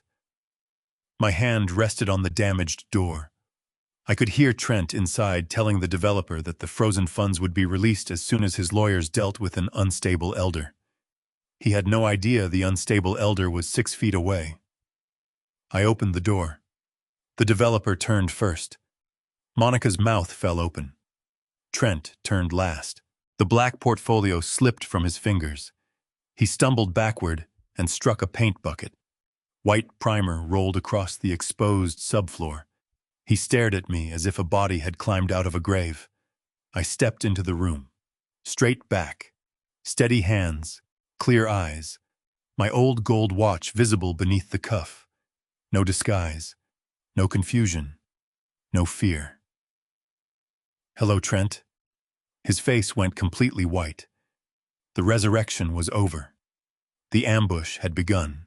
Trent recovered from the shock by reaching for his phone. Before he dialed, his eyes moved over me as if searching for a weakness the forged paperwork had promised would be there. He looked at my shoes, my watch, my hands, my posture. He expected tremors. He expected confusion. He expected the vacant stare of a man who could be dismissed before he finished a sentence. He found none of it. The developer noticed the inspection, too. His expression changed from surprise to suspicion. That was when Trent panicked. It was almost comforting to watch him fall back on the same strategy, paper and authority. He pointed at me while dialing 911. "This man is not supposed to be here." The developer looked from him to me. Trent raised his voice so the dispatcher could hear. "My father has severe dementia. He is under fiduciary supervision. He has entered property that has already been sold, and he can become violent." I said nothing. He paced through the gutted room, feeding the dispatcher the version of me he had manufactured. Confused, dangerous, unstable, unable to cognize reality. He looked at me while he spoke, and for several seconds his confidence returned. He believed the first police officer through the door would see the recorded power of attorney, hear the word dementia, and remove me before I could explain anything. He had built his entire plan around institutional hesitation. Bank employees do not want to override a fiduciary record. Police officers do not want to ignore a medical warning. Developers do not want to question notarized paperwork if the money is moving smoothly. Trent's genius had never been creating an unbeatable lie. It had been creating a lie inconvenient enough that people preferred not to challenge it. Now the lie had been forced into a room with me. The developer's lead lawyer studied me. She asked whether I knew the property had been partially stripped for demolition. I described the rooms before they were opened. I told her where the electrical panel sat behind the study wall, where Diane had hidden a spare key beneath the weaving room cabinet, and which section of the porch sagged every winter because I had postponed replacing one support post. The details were ordinary. That made them powerful. They belonged to a man who knew his own home, not to a dangerous stranger wandering into someone else's property. "Mr. Wallace." "Yes." "Do you understand why we are here?" "Your client bought property from my son using authority I did not grant." Trent shouted over me. "Do not engage him." I turned to the lawyer. "The court papers explaining the dispute are behind me." That was Elliot's cue. He entered carrying the leather briefcase. The room shifted. Trent stopped talking to the dispatcher for half a second. Elliot placed the briefcase on a temporary work counter and opened it without hurry. The developer's lawyers recognized him immediately as opposing counsel. The lead lawyer asked for his name and bar information. He provided both. Then he looked at Trent. "You may want to finish your 911 call." Trent did. He ended it with a triumphant expression. "They are on the way." "Good," Elliot said. That answer unsettled him. The developer turned toward me again. "Are you saying you never authorized this sale?" I am saying I never gave Trent authority to declare me incompetent, clear my house, or sell my property. Monica finally spoke. Wallace, you need help. Her voice tried to carry sympathy, but fear made it brittle. I looked at her. What day is it? She blinked. What day is it? She gave the date. I gave the same date. I named the current president, the city, my date of birth, the last 4 digits of the parcel number, the amount of the developer's recorded earnest money deposit. Then I described the exact sequence of the midnight moving truck from the moment it crossed the curb until Trent paid the foreman. The developer's lawyer lifted one hand. Enough. She was not conducting a medical examination. Neither was I. The point was simply visible. The man standing before them did not resemble the violent, incoherent patient described in the medical certificate. Trent moved closer to the lawyer. Lucid intervals happen. Elliot looked at him. Excellent. Keep explaining medicine. Trent stopped. The developer folded his arms.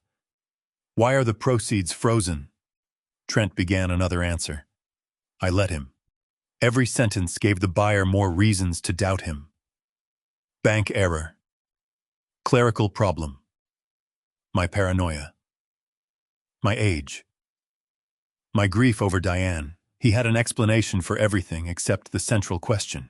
Why had he sold my house while I was alive nearby and objecting? The developer asked Trent one more question. If your father is too impaired to manage a bus schedule, how did he know the deposit amount? Trent looked at me, then at Elliot. He did not answer. The sound of sirens approached in the distance. Trent heard them. His shoulders relaxed. He believed rescue was coming. I looked at the bare wall where Diane's weaving room used to open into the hall. A week earlier, I had watched from Stanley's darkness, while strangers carried her loom into a truck. Now I stood in the same room while my son tried to have me removed from it again. The difference was leverage. I had no intention of arguing with police on the basis of emotion. I also knew the house itself was speaking for me. The exposed walls showed that demolition had begun before any neutral court reviewed Trent's authority. The missing furniture matched the liquidation records. The security feeds preserved the closing meeting. The developer's lawyers were standing inside the physical result of the story Trent claimed was routine family management. The documents were in Elliot's briefcase. The court had already seen enough to preserve the money. And the developer was watching Trent's story collapse before any officer arrived. The front door remained open behind us. Cold air moved through the stripped house. Before Elliot moved, Trent tried one more performance. He lowered his voice and told the developer that I had recently suffered episodes of paranoia. He described imagined incidents of me wandering the neighborhood at night and accusing strangers of theft. The stories were completely invented. The developer's lawyer asked for dates. Trent could not provide them. She asked which medical provider documented those episodes. He pointed vaguely to the physician's certification. Elliot's hand settled on the briefcase. That was exactly where Trent had trapped himself.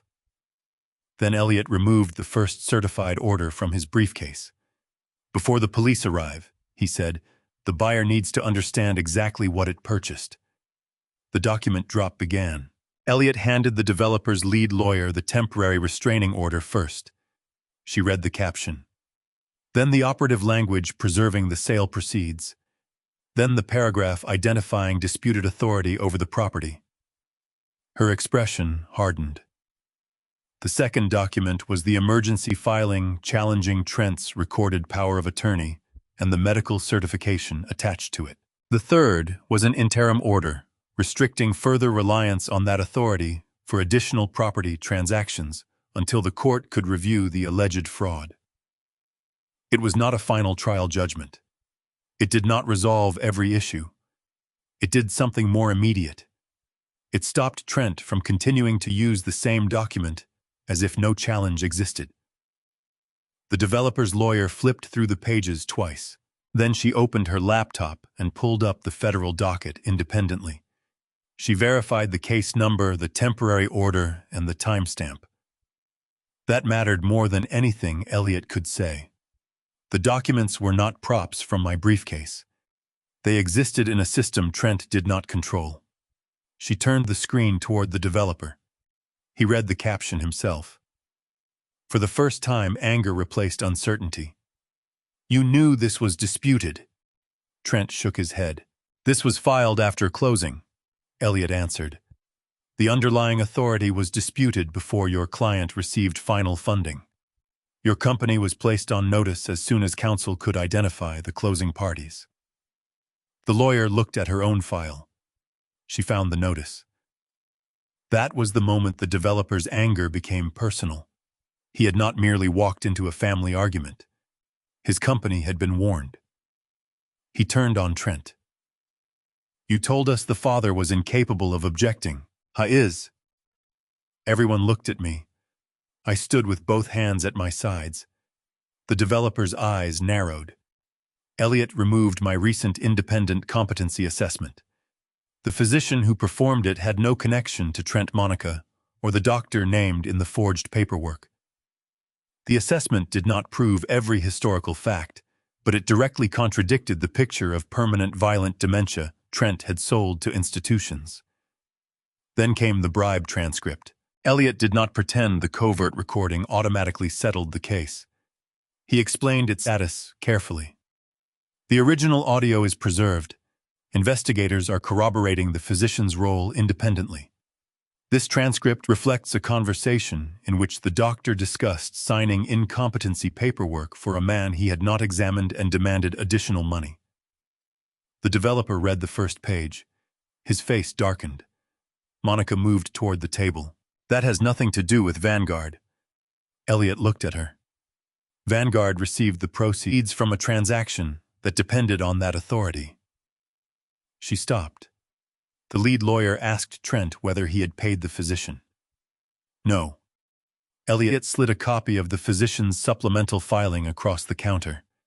Then a public record showing the timing. Then photographs from the work zone cameras of Trent signing the final deed package. The developer closed his eyes. His lawyers began calculating exposure in whispers. The initial deposit. The expedited closing fees. The contractor mobilization. The environmental review. The cost of unwinding a transaction that might never have had valid seller authority. The developer had entered my story as a ruthless buyer, willing to bulldoze a home for parking spaces. Now even he understood that greed had made him careless. The difference was that he had lawyers who knew when to stop. Trent did not. The developer opened his eyes. When he opened them, the commercial calm was gone. "You sold us a stolen house."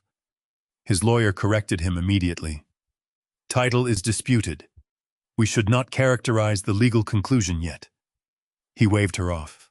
"Fine. He sold us a lawsuit." That was accurate enough. He had accepted a 30% reduction because he believed the environmental risk was his main problem. Now the environmental issue looked almost harmless. His money was frozen. His demolition schedule was suspended. His title chain was under attack. And the man he had been told was mentally erased was standing 10 feet away. The developer began pacing through the ruined room. He pointed at exposed studs, torn flooring, and the open fireplace. "We mobilized crews because he told us authority was clean." His lead lawyer reminded him that the contract required seller representations about title and authority. The developer stopped. "Show me." She opened the closing binder. There, beside Trent's signature, was the representation he had signed during the accelerated closing. The seller had disclosed no known adverse claim that would invalidate his authority to complete this transaction. The developer looked up. "Did you know your father was contesting this?" Trent answered too slowly. "No." Elliot said nothing. He did not need to. The docket timestamp and prior notice were sitting on the laptop. The developer turned to his lawyers. "I want every remedy in the agreement." The lead lawyer began listing them quietly. Indemnification. Misrepresentation. Recovery of transaction expenses. Potential rescission. Claims against the seller-side entity. The developer pointed at Trent. If $1 of our money is lost because you lied about authority, we will pursue you until your grandchildren are paying discovery costs. Trent looked at me, then at Monica. He had no grandchildren. The threat still landed. The developer demanded an accounting of every dollar his company had already spent, deposit legal fees, demolition, mobilization, environmental consultants, and the premium paid to accelerate closing. His lawyer began writing. That was when Trent finally understood the scale of the enemy he had created. He had borrowed against my identity to satisfy one dangerous creditor, and in the process had manufactured a commercial opponent with deeper pockets than everyone else in the room. The developer gathered his papers. His lawyers followed. At the doorway, the lead lawyer stopped and looked at me. We will cooperate with any court order concerning the property. Thank you. The lead lawyer also instructed the contractor by phone to suspend any non-essential demolition preparation until the title dispute was clarified. The contractor agreed immediately. For the first time since midnight, no machine was scheduled to arrive at dawn and destroy another part of the house. That detail mattered to me more than the developer's threats.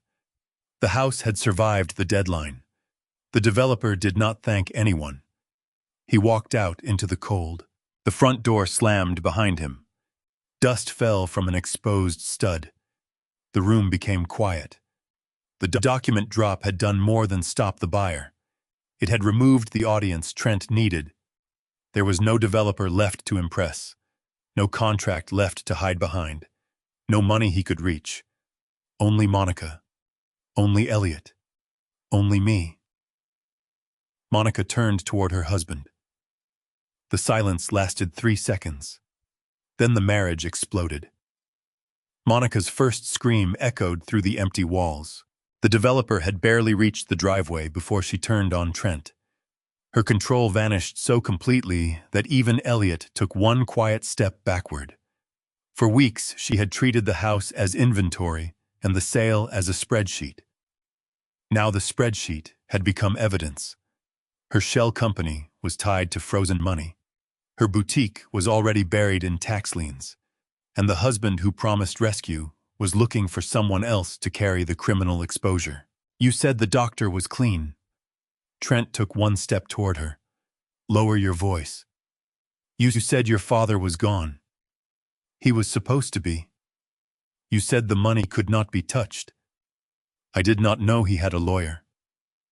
Her face changed. The sentence told her more than Trent intended. He had not been deceived by a sudden misunderstanding. He had expected me to be unable to fight.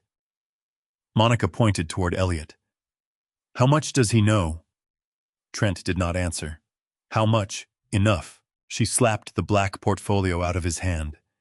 Documents scattered across the dusty floor. I built Vanguard because you told me the sale was legal. You built Vanguard because your boutique is buried in tax liens and you needed the money hidden from your creditors. Monica froze. Elliot said nothing. Neither did I. Trent had just said out loud what we had spent days proving. Monica understood it too. She stepped close enough to touch his chest. You are going to blame the company on me. You signed it. You told me to. You wanted the money. Her hand went to her wedding ring. She twisted it free and threw it. The ring struck Trent's shirt and fell into a patch of wet white primer. For one absurd second, all four of us watched the small circle of gold disappear into paint.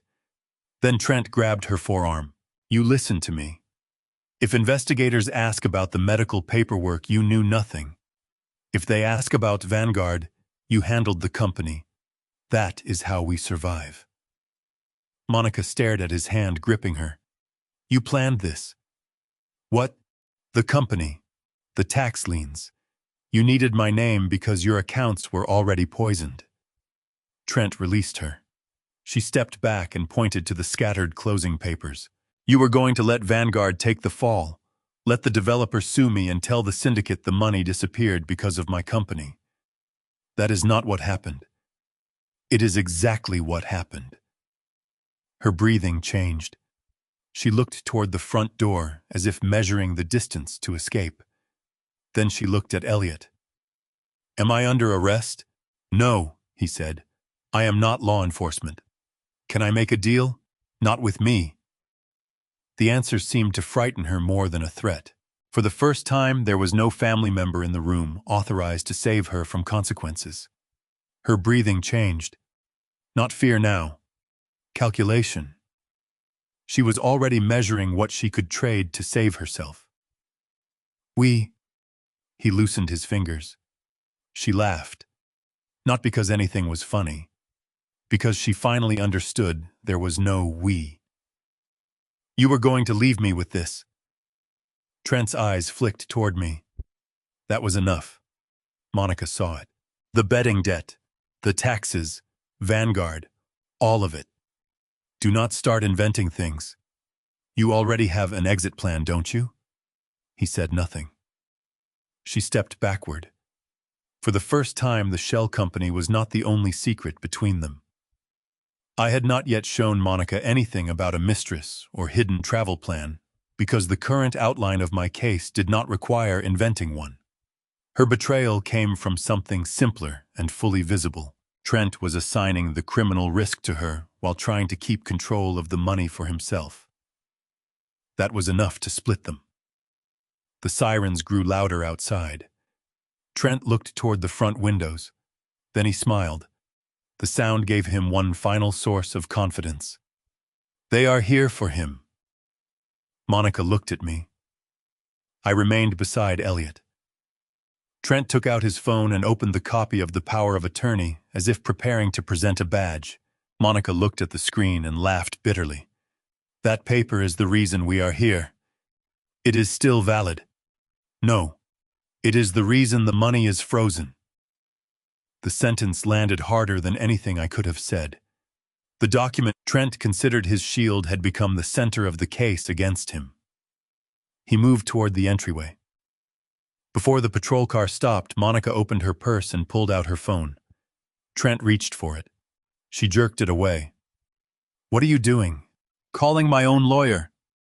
You don't need another lawyer. I don't have a lawyer. You have a plan. The distinction cut straight through the last illusion of partnership. She moved to the opposite side of the room. Trent no longer had a wife beside him.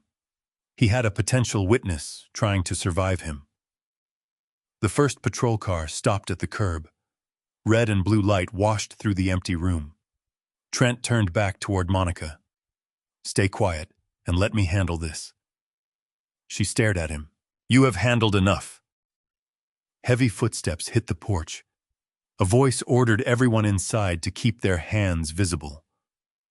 Trent straightened his jacket. He looked almost relieved. He had called 911 to report me.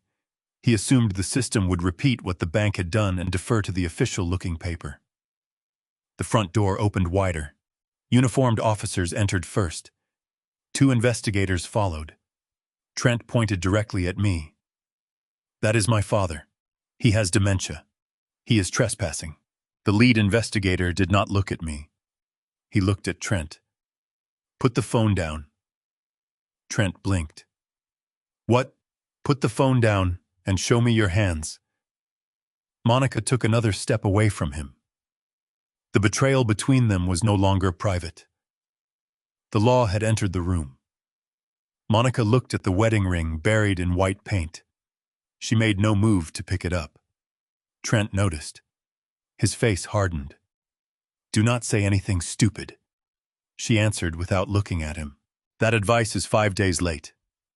The investigator stepped between them. The marriage was over before any court filed a divorce case. What remained was liability. And Trent was about to learn that the sirens were not the sound of my defeat. They were the sound of his. The investigator repeated the command. Phone down. Hands where we can see them. Trent slowly lowered the phone. The confidence that had returned with the sirens vanished from his face. He looked at Elliot. What did you do? Elliot did not answer. The investigators already had what they needed. One of them carried photographs from the county filing system. Another had copies of the shell company records and the developer's complaint. They were not relying on my word alone, and they were not treating the scene like a family argument that could be solved by deciding which old man sounded more convincing. That was the difference between confronting Trent at midnight and confronting him now. At midnight, I had outrage. Now the room was full of corroboration. Earlier that morning, Elliot had delivered the evidence package concerning the forged medical certification, the disputed power of attorney, Vanguard Horizon Holdings, and the physician's bribe. The authorities had reviewed the material independently, corroborated the physician's identity and the property filings, and obtained warrants. Elliot had not filed criminal charges like a private prosecutor. He had given investigators a roadmap. They had done the rest. One officer moved behind Trent. The lead investigator told him he was being arrested on allegations, including elder financial abuse, fraud, and offenses connected to the forged fiduciary documents. The exact charging decisions would belong to prosecutors after review. Trent stared at him. I called you. We know. My father is the one who broke in. The investigator glanced at me. The court record currently identifies him as the person contesting ownership and fiduciary authority. Trent raised the power of attorney on his phone. This makes me responsible for him. The court order in that briefcase says you cannot rely on it for further property transactions. His mouth opened. No sound came out. The officer took his arm. Trent jerked away instinctively. The room tightened. I felt Stanley's warning from the first night in my bones. Confrontation requires leverage. Now the leverage was not physical strength. It was a warrant. Do not resist, the investigator said.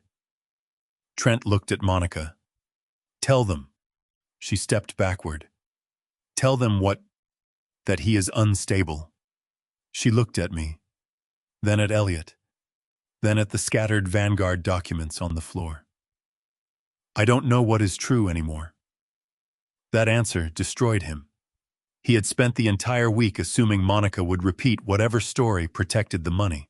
Now there was no accessible money. Her loyalty disappeared with it. The officer turned Trent toward the wall and secured his wrists. The metal click was smaller than I expected. No thunder, no triumph. Just steel closing around the hands that had used bolt cutters on my front door.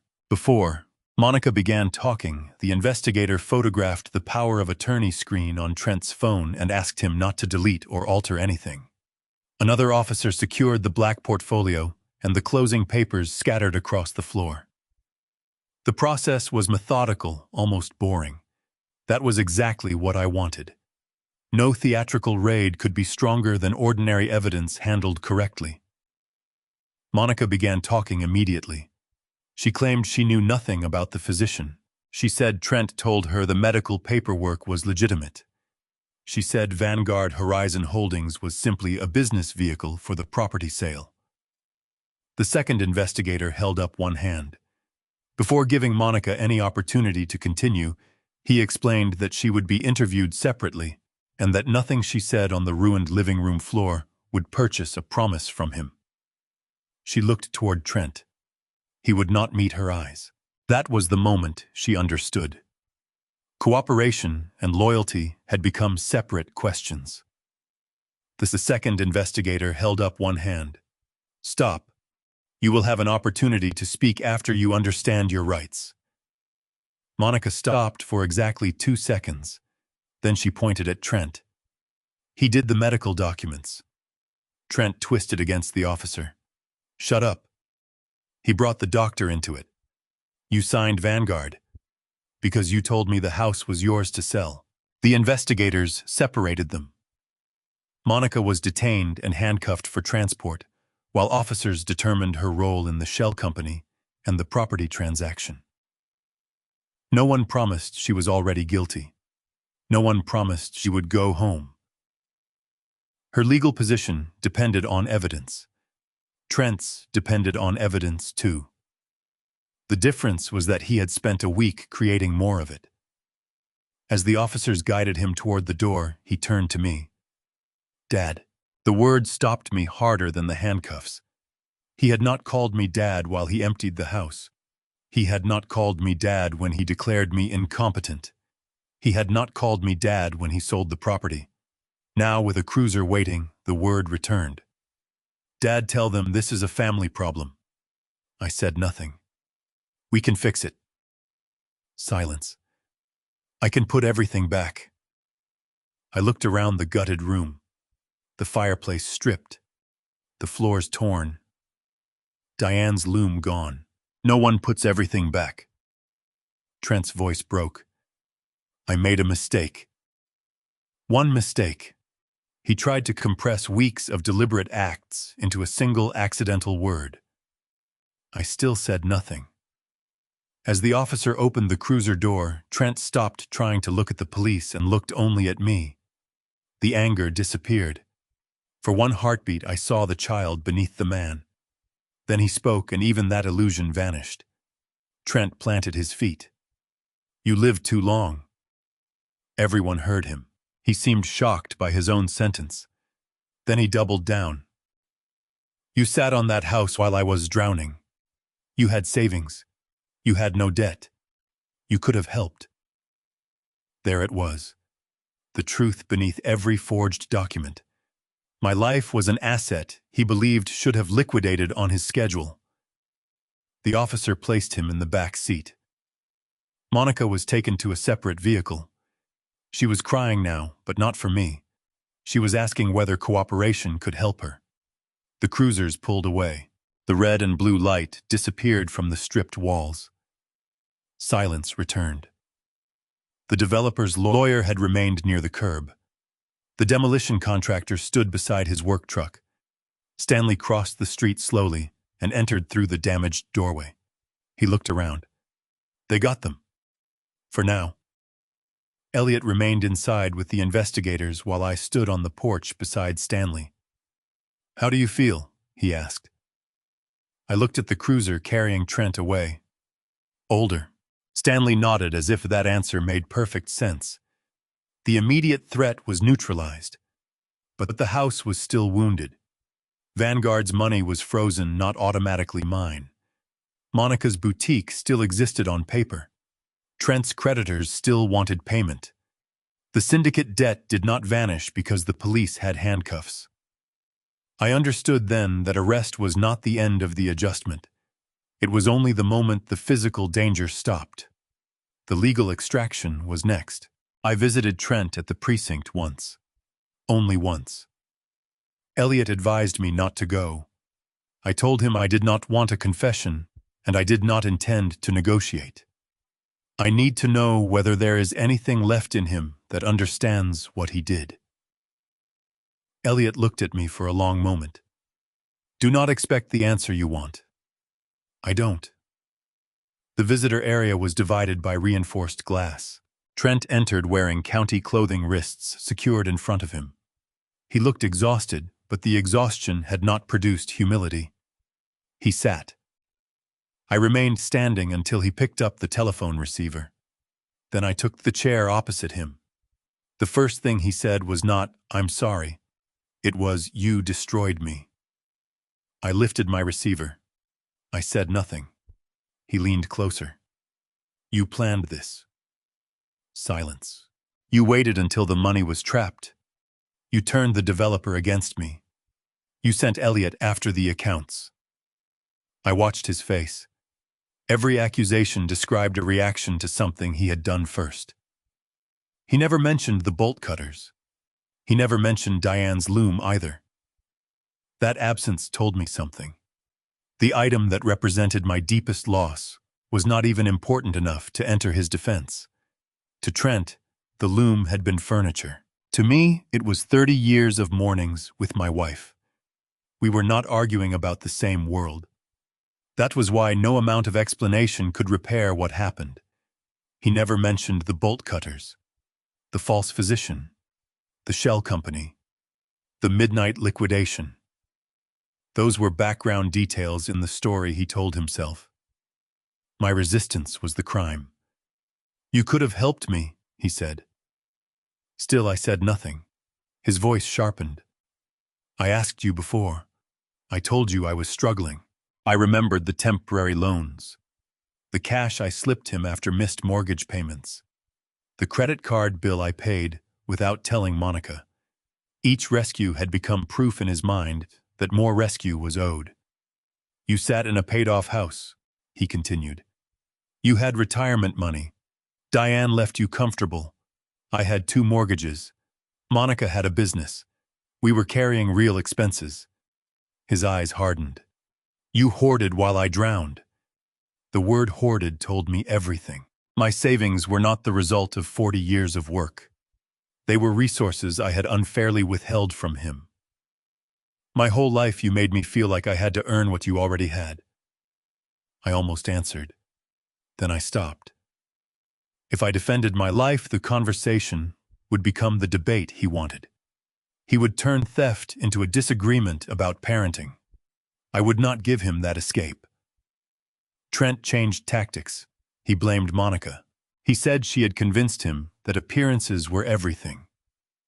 The boutique, the second property, the dinners, the cars, the constant need to look richer than they were.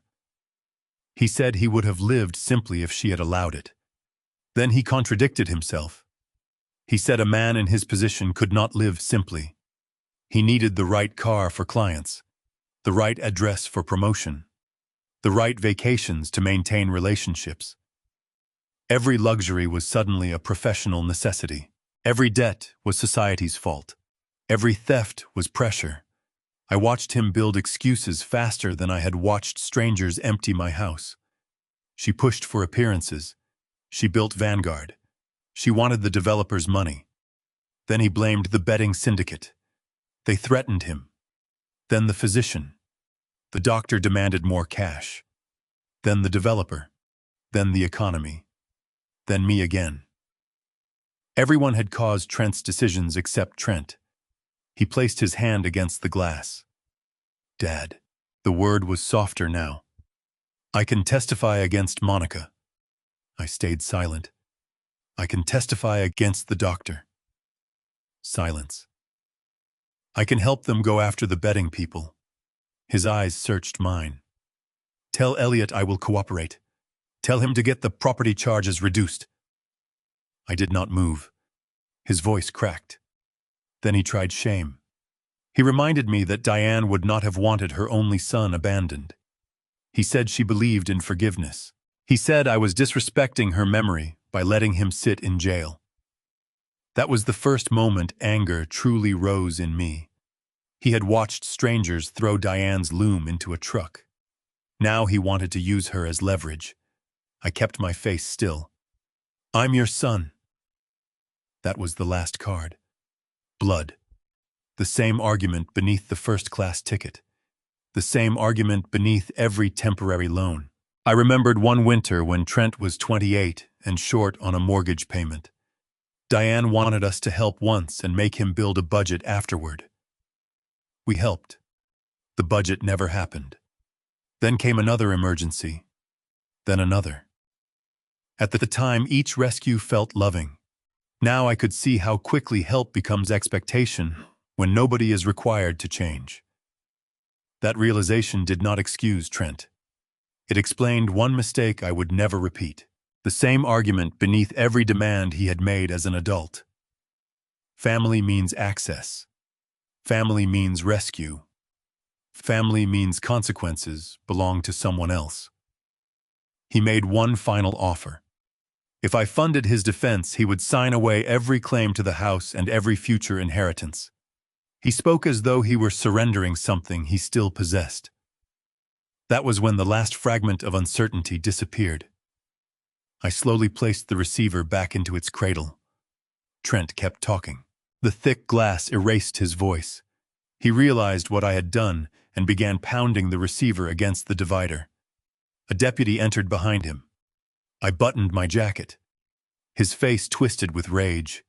He pointed at me and shouted words I could not hear. For the first time, his anger had no root into my life. I stood. At the doorway, I looked back once, not because I expected remorse, because I wanted to remember the exact moment I stopped waiting for it. Then I left. Elliot stood in the corridor. What did he say? The same thing he has been saying all week, which is that my life was supposed to become his money. Elliot nodded. We walked out of the precinct together. The winter air hit my face. I took a long breath. Inside that building, Trent could blame me for as many years as he wanted. I was finished defending myself. The extraction would happen through documents now. No speeches, no arguments, no family negotiations. I had one instruction for Elliot. Make sure whatever survives this can never become leverage against me again. He opened a new folder. Legacy protection. The silent war had changed shape. Monica's financial ruin began before her criminal case was resolved. That distinction mattered. She was not punished by me with some private seizure button. She was facing consequences from debts, tax liens, the failed property transaction, and the civil claims that already existed around her. After initial booking, she was released under conditions while investigators continued sorting out what she knew about Trent's medical fraud and what the financial records showed she had done herself. She returned to a boutique that was already dying. The landlord had a pending case for months of unpaid rent.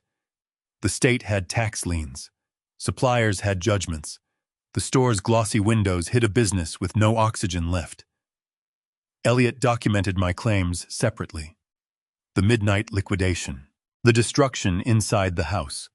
The property transaction routed through Vanguard Horizon Holdings. The costs of restoring the title. The developer added its own claims for misrepresentation and transaction expenses. Monica's lawyer saw the problem immediately.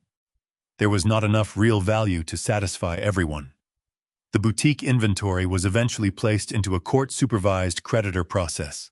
Boxes of dresses and handbags that Monica once arranged beneath perfect lighting were tagged, counted, and sold to satisfy claims in the order the court recognized.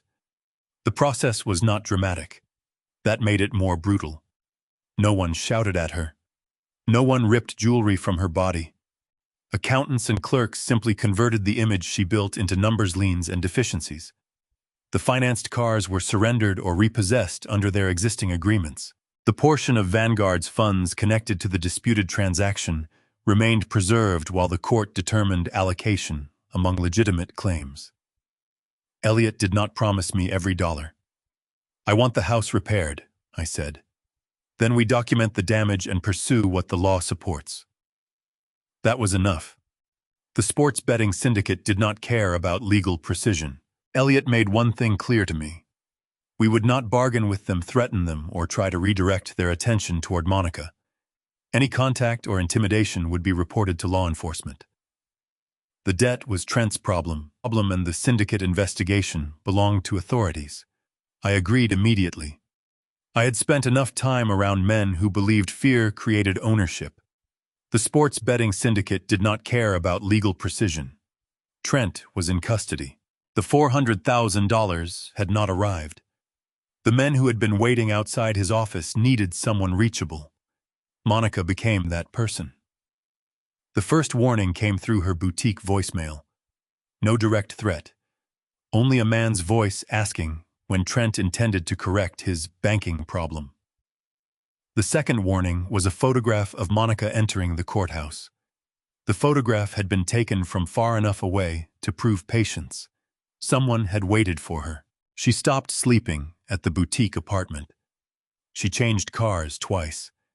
She asked police whether protective custody was available and was told to remain in contact with investigators and report every approach. Fear transformed her faster than the frozen accounts had. The picture had been taken from across the street. She reported it to police. For 2 nights, patrol cars passed her residence regularly. On the third night, she disappeared. Her attorney discovered it first when she missed a scheduled meeting. The borrowed vehicle she had been using was found at a bus terminal the next morning. Security footage showed her carrying a single duffel bag and wearing a baseball cap pulled low over her face. The woman who once packed my Hawaii suitcase with frantic efficiency had finally packed her own life the same way. She violated her release conditions and left the state in a borrowed vehicle with one duffel bag. No designer luggage, no boutique inventory, no sports car. One bag. Investigators learned she was gone when her attorney could not reach her for a scheduled meeting. Elliot was notified because her disappearance affected the civil case. I felt no satisfaction. A woman fleeing violent creditors was not a victory I wanted. It was another piece of wreckage from the financial structure she and Trent created. Her flight made her legal position worse and accelerated the effort to preserve whatever assets remained. The court authorized targeted restraints over property connected to the disputed sale and existing creditor claims. Investigators notified Elliot that her flight violated the conditions of her release and complicated the pending case. I did not ask where they expected her to go next. By then I was spending my days inside the house. The first time I entered alone, the echo nearly drove me back outside. The living room had no carpet. The study had no safe. The walls were opened where the demolition crew had begun preparation. Pale rectangles marked the places where furniture had stood for decades. Diane's weaving room hurt most. The loom was gone. On the floor near the baseboard, I found one small brass cap from a shuttle. I recognized it immediately. Diane had dropped it more than once. I knelt and held it in my palm. The house was legally protected now. That did not make it a home again. Stanley entered behind me and stopped when he saw what I was holding. He did not say anything.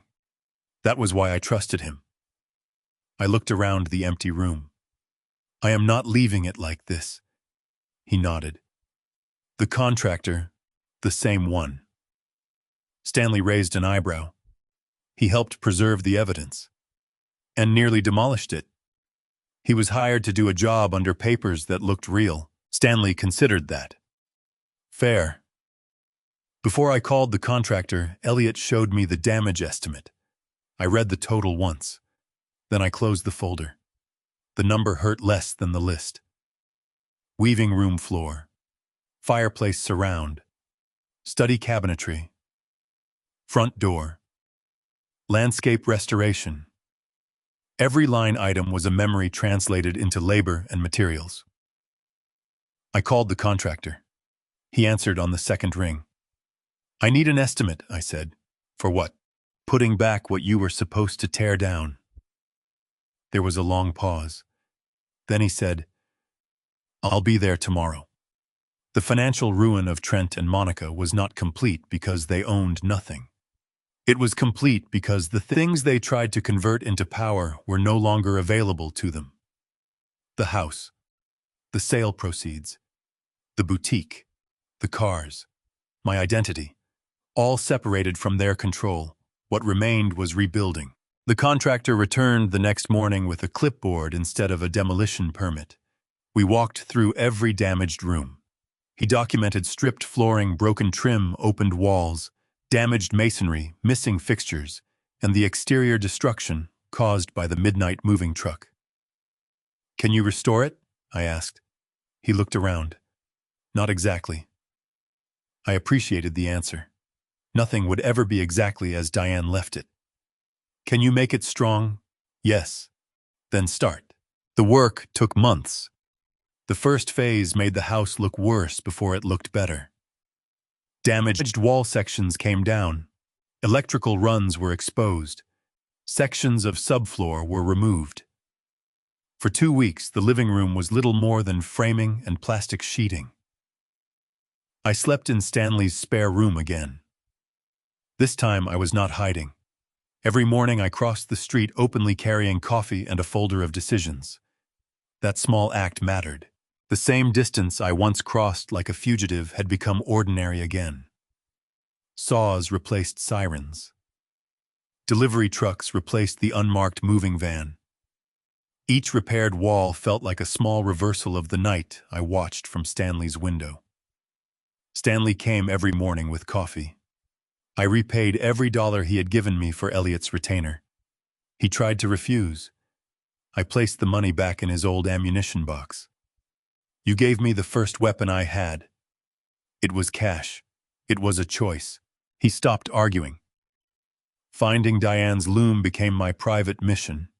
Elliot warned me not to expect miracles. Rapid liquidators move objects through wholesalers quickly. Serial numbers disappear. Furniture is mixed with dozens of other estates. But Diane had burned a small flower into the underside of the loom frame when she first restored it. That mark gave us something to search for. The estate liquidator had kept records of what the midnight crew removed and where the items were sold. Those records surfaced during the civil case. Most furniture had vanished through resale warehouses. The loom had gone to a local dealer. The dealer sold it to a pawn shop 30 miles away. I drove there on a gray Saturday morning. It stood near the back wall between an antique sewing machine and 3 guitars. The cherry frame was cracked. One treadle was missing, but the shallow scissors mark Diane made years ago was still visible near the side rail. I touched. For the first time since midnight, I cried. Not loudly, not for long. The shop owner quoted a price far higher than what the liquidator had received. I paid it. Markets assign value to objects. Memory ignores markets. The contractor repaired the frame. A woodworker replaced the missing treadle. When the weaving room was finished, Stanley and I carried the loom back inside. The floor still showed a faint rectangle where it had stood before. We set it there. Perfectly. Then came the legal foundation. Elliot and I reviewed every account, beneficiary designation, property record, and authorization connected to my estate. I was done relying on assumptions. I placed the rebuilt house and my remaining savings into an irrevocable trust with independent administration. I retained the right to live in the house for the rest of my life, and enough support to maintain myself with dignity. After my death, the beneficial remainder would go to a local children's educational fund. Not to Trent, not to Monica, not to any creditor or representative claiming through them. The fund would support vocational education books, tools, and scholarships for children whose families could not afford them. Diane would have approved. She believed the quickest way to change a life was to give a child something useful and expect them to learn how to use it. Elliot refused to use words like impenetrable or untouchable. Good lawyers do not promise magic. He used clear beneficiary rules, independent trustees, documented capacity, and ordinary lawful protections designed to make my intent difficult to distort. Before I signed, Elliot asked me the same competency questions that had once been used against me. Did I understand the assets? Did I understand who would benefit? Did I understand that the trust could not be casually undone because Trent called from prison? Yes, yes. He documented the answers. The irony was almost unbearable. My son had used false medicine to manufacture incompetence. I used transparency to prove intention. I signed before an independent notary. No hidden director. No forged medical paper. No family member standing over my shoulder. Just my decision. The hydrangeas came last. The original plants were destroyed. Stanley brought 2 replacements from a nursery. Diane would say these are the wrong blue, he said. She said that about the first ones. We planted them anyway. The first night I slept in the repaired house alone, I left the hallway light on. Not because I feared Trent would return, because the darkness still remembered the moving truck. Around midnight I woke and walked through every room. Nothing moved. No boots on the porch. No bolt cutter. No engine idling outside. I sat beside Diane's loom until the fear passed. Healing was less dramatic than revenge. It was also harder. By spring, the house looked whole from the street. Inside, I asked the contractor to leave one small scar in the wood beside my study door. Visitors would never notice. I did. It reminded me that restoration does not require pretending nothing happened. The physical house was secured. The trust was complete. Diane's loom was home. My bank access had been restored through the proper process, but most of the money no longer sat exposed to casual family pressure. The Children's Fund received its first planned allocation. Elliot insisted that I visit the program before finalizing the annual amount. He wanted me to see whether the organization used money the way its filings claimed. I respected that. Trust should be verified even when the beneficiary is charitable. A vocational program used part of it to purchase welding helmets, diagnostic tools, and safety equipment. I visited once without telling anyone why I was there. Teenagers stood around workbenches learning to measure metal and read plans. One boy kept cutting a bracket too short. The instructor made him start again. On the fourth attempt, it fit. I smiled. Trent always believed money existed to eliminate difficulty. The trust would use money to give children enough safety to struggle, learn, and become capable. That was the legacy I wanted. Not rescue. Opportunity. The house was full again. Not with the old furniture. With purpose. Exactly 1 year after the fake Hawaii vacation, the final test arrived. By the time the first anniversary of the fake Hawaii vacation arrived, Trent's criminal case had moved through its court process. I did not attend every hearing, and I never asked Elliot to predict an exact number of years. The charges that survived challenge produced a substantial prison sentence, and Trent was transferred to a state penitentiary. The legal details belonged to the court. The boundary belonged to me. The collect call came at 6:17 in the morning. The old landline rang while I poured black coffee into Diane's chipped blue mug. I almost ignored it. Then I saw the institutional identification on the display.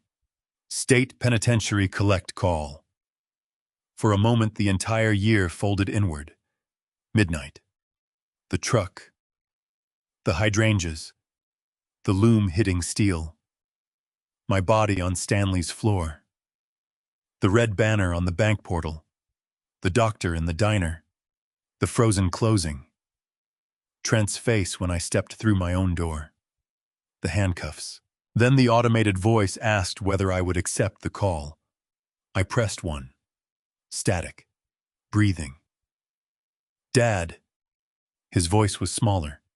I said nothing. Dad, are you there? I stood beside the kitchen window. The new hydrangeas were dark shapes in the pre-dawn light. I know you can hear me.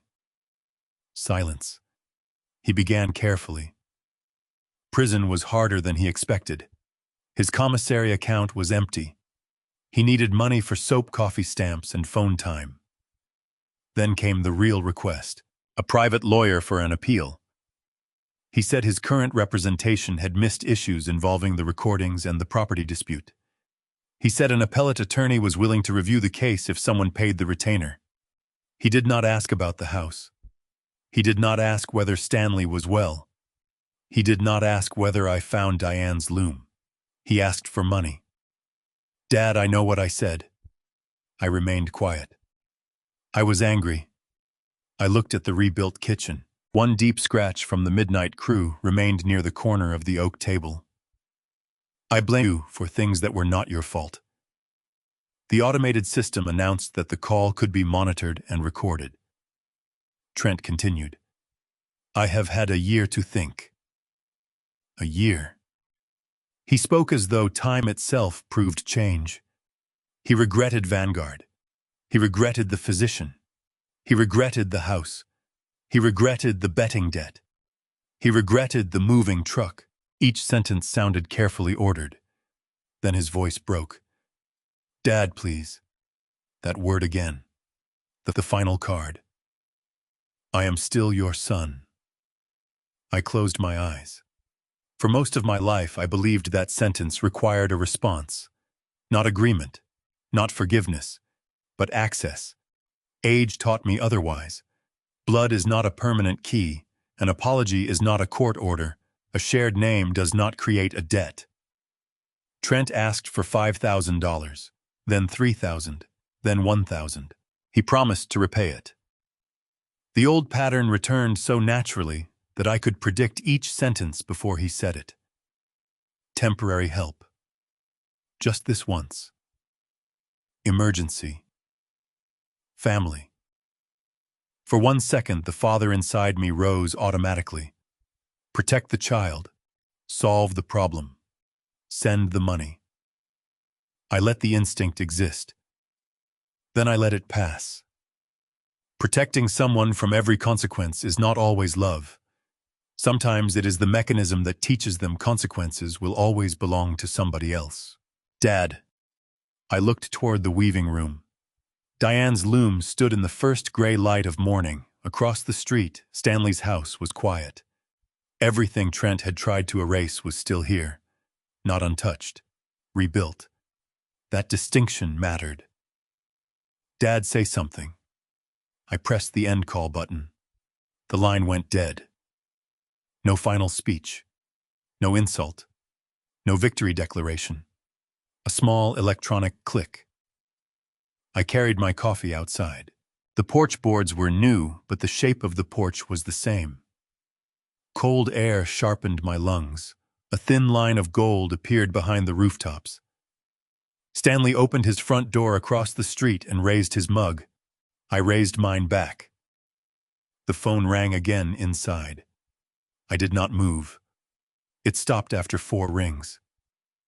A year earlier, I hid in Stanley's darkness because official-looking paper made me feel like a ghost. Now I stood openly on my porch, with my name restored, my home rebuilt, and my legacy placed beyond the reach of entitlement. The hardest lesson was not that family can betray you.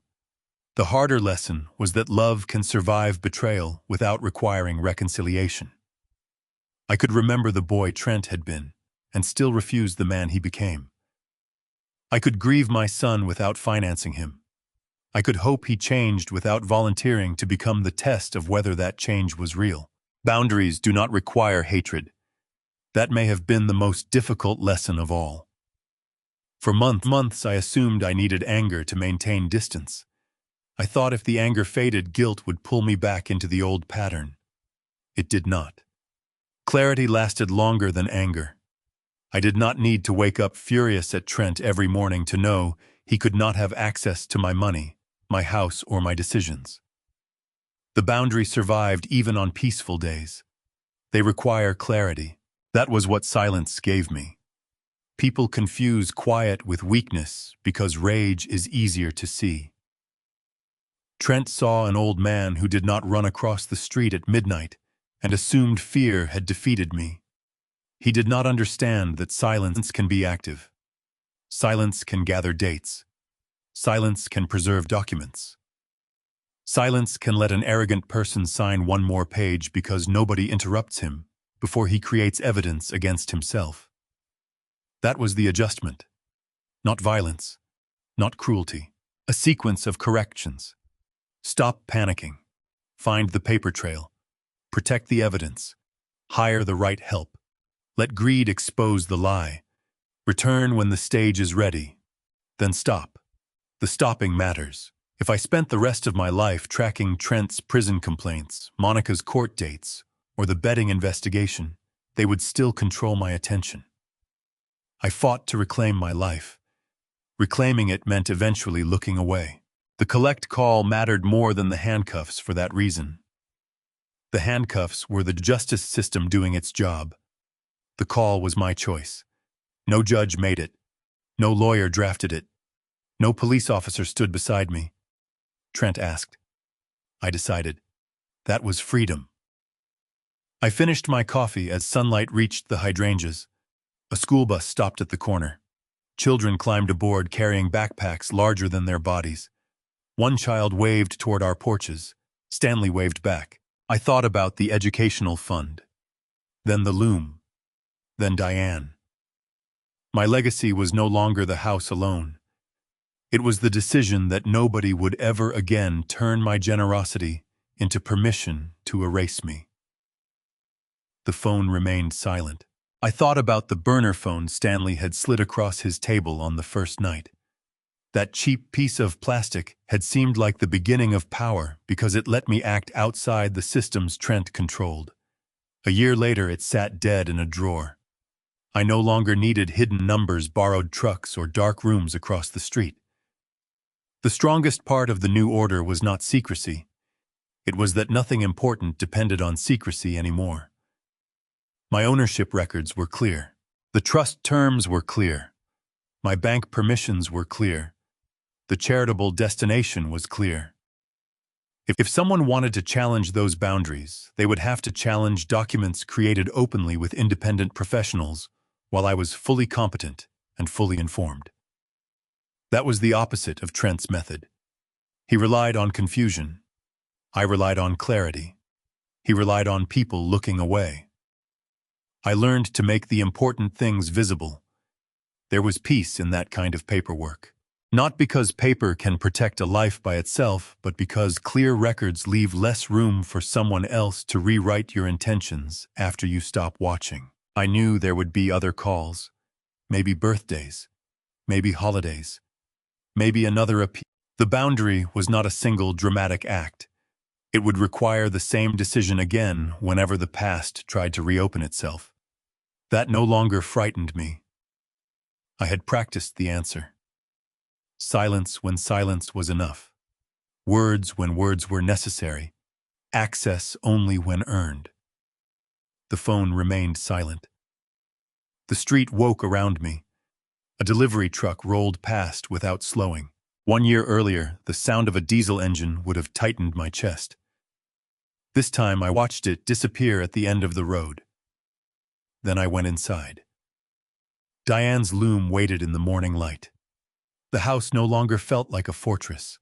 It felt like a home again. That was the difference.